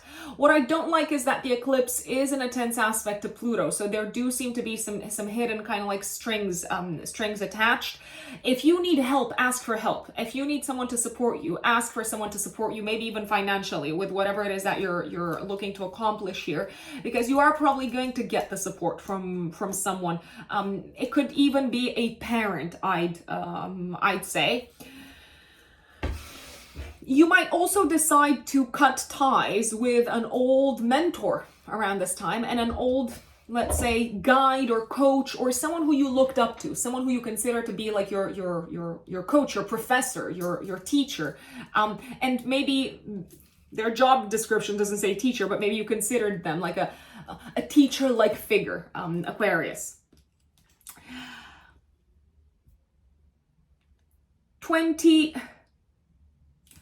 22nd of October, Mercury goes into your house of career and trines Saturn in your second house of income. I feel like this is a great day to negotiate, let's say, benefit packages and to negotiate money from a professional perspective. Your mind is working fabulously when it comes to solving crises, solving issues in the professional space. It does look like you're feeling also very confident in terms of one of the skills that you've taken a long time to develop, and now you're feeling confident in kind of like sharing your views, sharing what you know, sharing what you have learned over time. your mind is also very structured on this day. So it could be a great day to finalize a presentation, to present something that you've been working on for a very long time, and the results and the feedback is probably going to be very, very, very good. I also like the 22nd of October because it looks like a relationship with family members can experience some sort of major improvement, maybe even something that has been going through a little bit of a rough patch, let's say. You are likely to enjoy time spent on the 22nd of October with family at home, maybe hosting, maybe welcoming people, such as friends, for instance, in your home. And also, it feels like together with your partner, if you do have a partner, with your significant other, maybe you're purchasing something, you're buying nice things, you're spending money, but it does look like if you're spending money, it's for a, how should we call it? It's for a good cause. It's done in order to make your life more comfortable and enjoyable at home in your private life. This can also be a very romantic day. I am just gonna put it out there. Weirdly romantic. Why weirdly romantic? Because you might be, I don't know, for instance, you might be with your partner just kind of like painting the walls of your home and really kind of like having this moment in which you're feeling very grateful and very lucky to have this person on your side.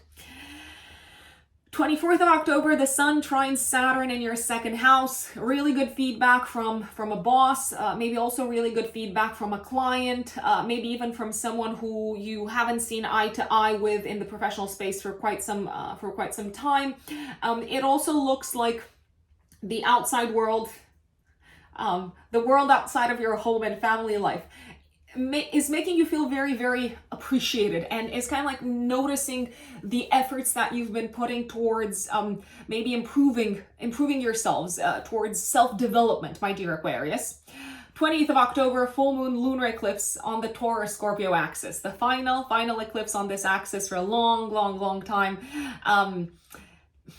You're accomplishing a major goal, either at home or in your career space, in the professional space, or on both fronts. So you could be accomplishing a major goal at home and letting the world know, sharing it with the outside world. For instance, if you've been in the process of buying a house, or in the process of maybe securing a mortgage, it feels like this is it. So you are getting the outcome, the result that is making you very, very, very happy.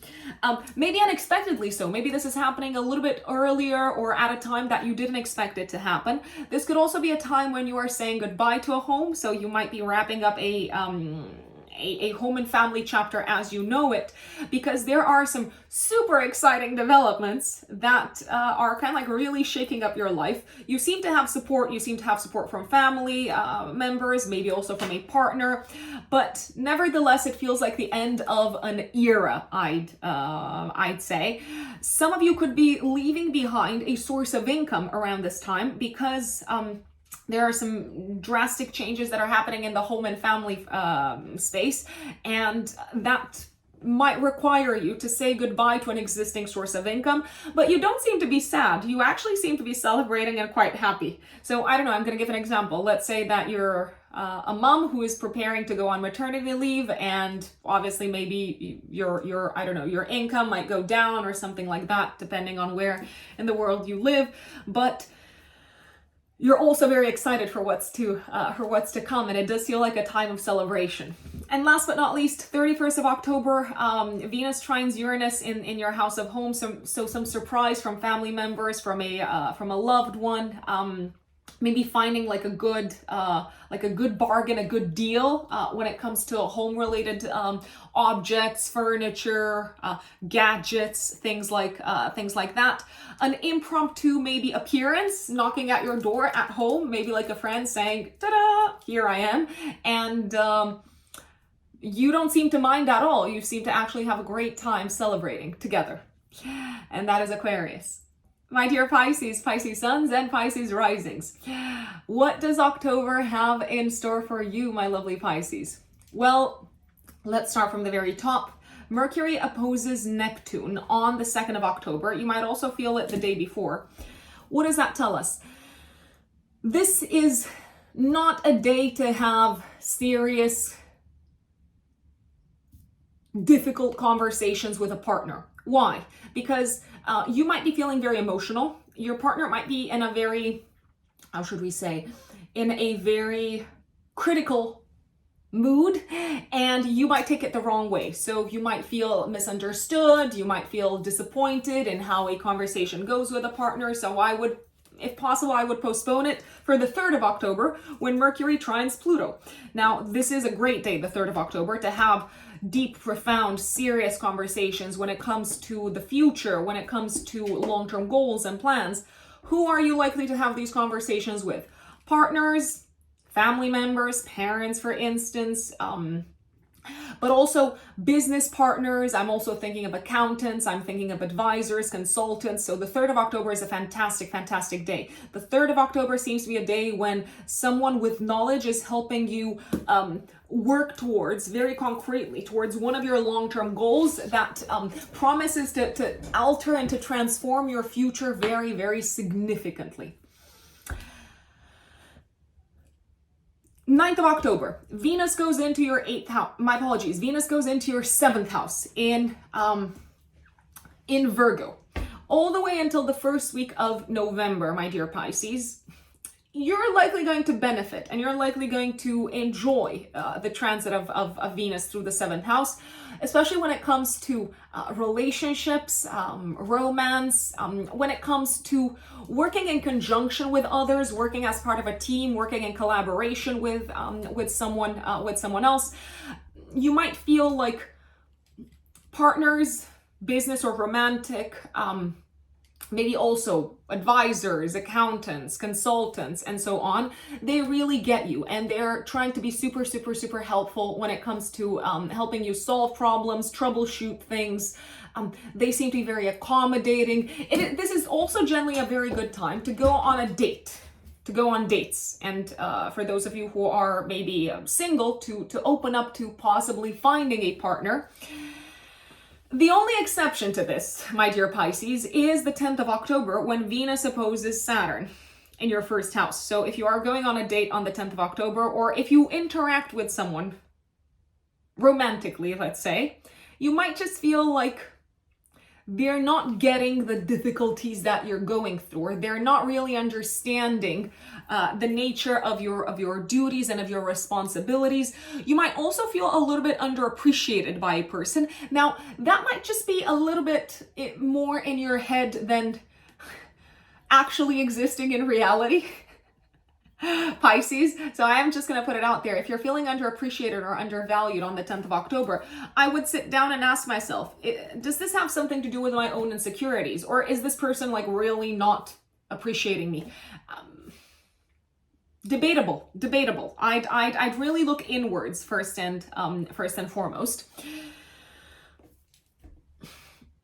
The 10th of October could also be a day when maybe you have to postpone enjoyable activities, romantic activities possibly, because you've got work to do. Duty calls. Or if you do go out, if you do meet someone, if you do socialize on this day, it could feel like you can't fully enjoy the whole thing because you have to be on your best behavior, and maybe you also have to restrict yourselves, Pisces, in some shape or form. Mars on the 12th of October until the 24th of November, so until the last week of November, goes into your 9th house. I love this. Why? Because Mars in Scorpio, Mars is going to enter Scorpio. Mars in Scorpio is in domicile, so it is very, very, very strong.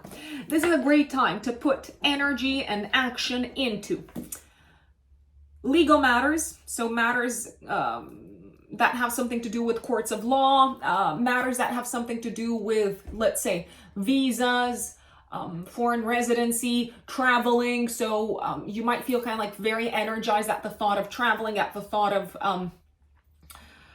going away, of traveling far into the distance. This is a great time to put energy also into your education, especially academic education. You might feel much more belligerent and much more likely to stand up and to defend what you believe in throughout this period. Is that a good thing? I mean, depends who you ask. If you ask me, yes. Depends who you ask, depends on the context. I do like in particular the 13th of October when Mars trines Saturn. It feels like this is when you're making significant progress with a matter that has taken you a lot of time and energy and patience and effort. You're making a lot of progress, both maybe when it comes to your academic path, but also maybe when it comes to a legal issue, an issue that involves a court of law. You also seem to feel very driven on this day. And you seem to feel kind of like energized on the 13th of October when it comes to working hard for something that you feel like it's your duty to accomplish. It could be a goal, it could be a target, but also maybe working hard when it comes to improving your health and your general kind of like well-being in your body. 14th of October, week before, week after. Pay attention to this, my lovely Pisces. This is eclipse season, and this new moon solar eclipse is happening in your 8th house. I like this. This seems to be a new beginning when it comes to clearing out debt. Debt, my dear Pisces. So you might be paying off credit cards. You might be paying off a loan. You might be paying off a mortgage. It feels like you're starting off with a clean slate. Now, I do have also some other type of news on this front. This is not necessarily the best of times investment-wise, so it could be a time when you decide to take a different approach when it comes to your investments and maybe put them a little bit on the back burner. This could also be a time when your partner, if you are in a relationship, has some sort of news connected with their finances. Maybe they are moving into a new job and they're taking a pay cut, and maybe they're happy because they're doing a job that they enjoy more, but at the same time, it might be necessary to revisit financial agreements in your financial situation in general, I'd say.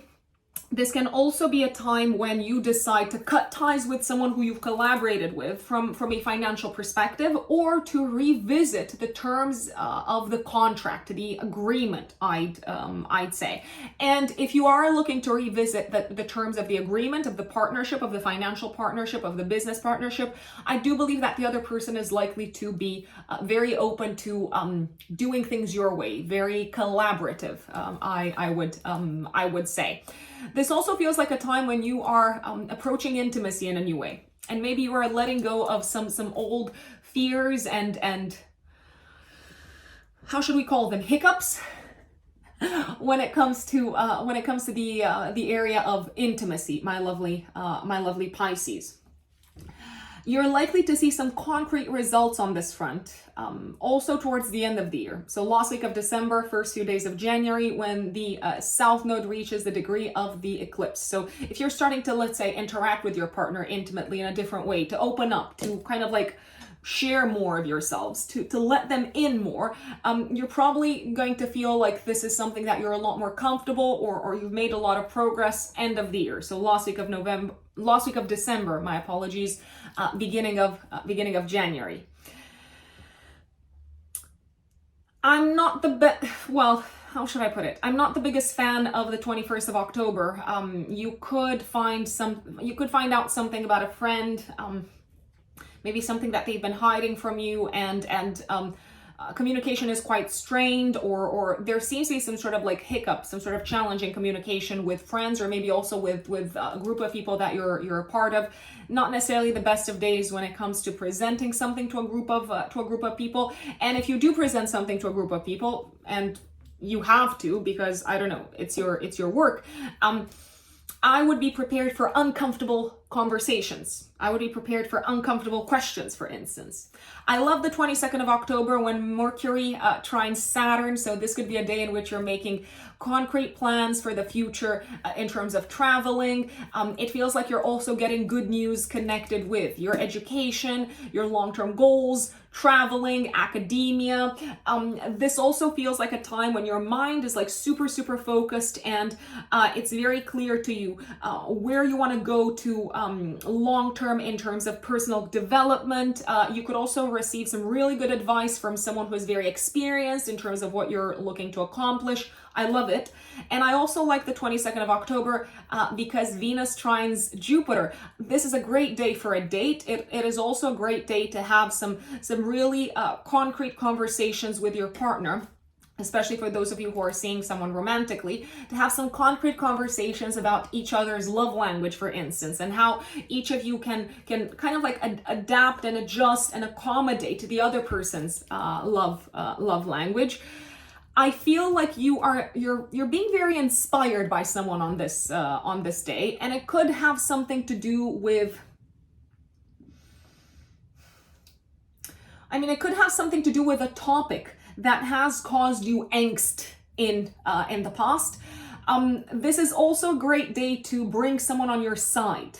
So let's say to make friends with someone, to maybe bring a new client on your side. You could be receiving some really good feedback from a client. I'm loving this day. I also like the 24th of October when the Sun trines Saturn. This could be a day in which relationships with colleagues and co-workers, maybe from an international environment, from like other offices from abroad, are going very, very well, and it feels like the relationship is solidified. I'd also say that this seems to be a day when you are becoming much more aware of how far you've come, how much progress you've made in terms of your physical health, because the Sun rules your physical health. And you could also be presenting something to the world. I'm thinking something connected with your work that is making you realize, wow, I'm really good at this, and I've worked really hard to get to this place, and I've worked really hard to reach this position, almost of position of authority, I'd say, Pisces. And last but not least, the month ends with a bang, with a full moon lunar eclipse on the 20th of October, active also week before, week after. This is activating your axis of education and traveling. So you could be wrapping up a course, a class, you could be getting a degree, you could be getting some really fantastic results in terms of exams. I feel like this could also be a time when you may feel like you found your mentor, your guide, your teacher. You could be physically traveling around this time, and if you are physically traveling, you're likely to enjoy this tremendously because of someone who's in your life. Maybe because of your romantic partner if you're traveling with your romantic partner. Maybe because you're working with someone very well if you're traveling for work-related purposes. The feedback that you're getting is very, very supportive. You could be also experiencing like a very pleasant surprise in terms of how well you get along with someone that you connect with whilst traveling. If you have siblings, your brothers, sisters, your siblings might have some really exciting news to share with you, my dear Pisces, when it comes to maybe their relationship sector. Maybe they're telling you, listen, I've got engaged, I'm getting married, or something like that. It could also feel very clear to you around this time, my dear Pisces, how in the past 2 years your worldview and your belief system has changed and evolved. How you're no longer looking at the world, how you're no longer finding meaning in your life in the same way. And it feels very invigorating in a sense, but it does feel like you've had to leave behind a big part of who you thought you were as a result of this. And last but not least, 31st of October, unexpected, pleasant, sudden surprises from a romantic partner, a great deal, maybe that you're sealing on this day, which I really like. Conversations with business partners and romantic partners are likely to trigger some really cool insights, so are likely to inspire you, to give you some really cool ideas. Someone is likely to surprise you, but in a really nice way on this day, Pisces. And that is your October horoscope. Folks, I want to thank you once again for tuning in and for listening to your October horoscope. And I look forward to you leaving us a comment and telling us how October plays out for you. It is an eventful month. Eclipse season is underway. Fated events, milestone moments, fated developments are very likely to occur. Don't forget that if you want to work with me, you can find me on my website, which is writteninthestars-astrology.com. That is writteninthestars-astrology.com. And I'm currently taking bookings for the beginning of November at the time when I'm filming this, just for you folks to know. You can also find me on Instagram at RuxUnbelievable for more kind of like personal updates, and I only have one account, just one. So if anyone else messages you, it is not me. It's probably a scammer. Don't forget that you can also purchase from my website 3 recorded courses for those of you who are astrology students, not beginners, I'm afraid, but intermediate plus. You can purchase the natal chart interpretation masterclass. You can purchase the forecasting with transits course and the Saturn transits masterclass. I've poured my heart literally into these courses, and I do genuinely believe that for intermediate students of astrology, they can take your astrological practice to the next level. And last but not least, if my content is helpful, please, if you feel like it, leave a thanks, leave a donation using the thanks button underneath this video. They are all very much appreciated. Enjoy October, folks, and I will see you next time. Bye.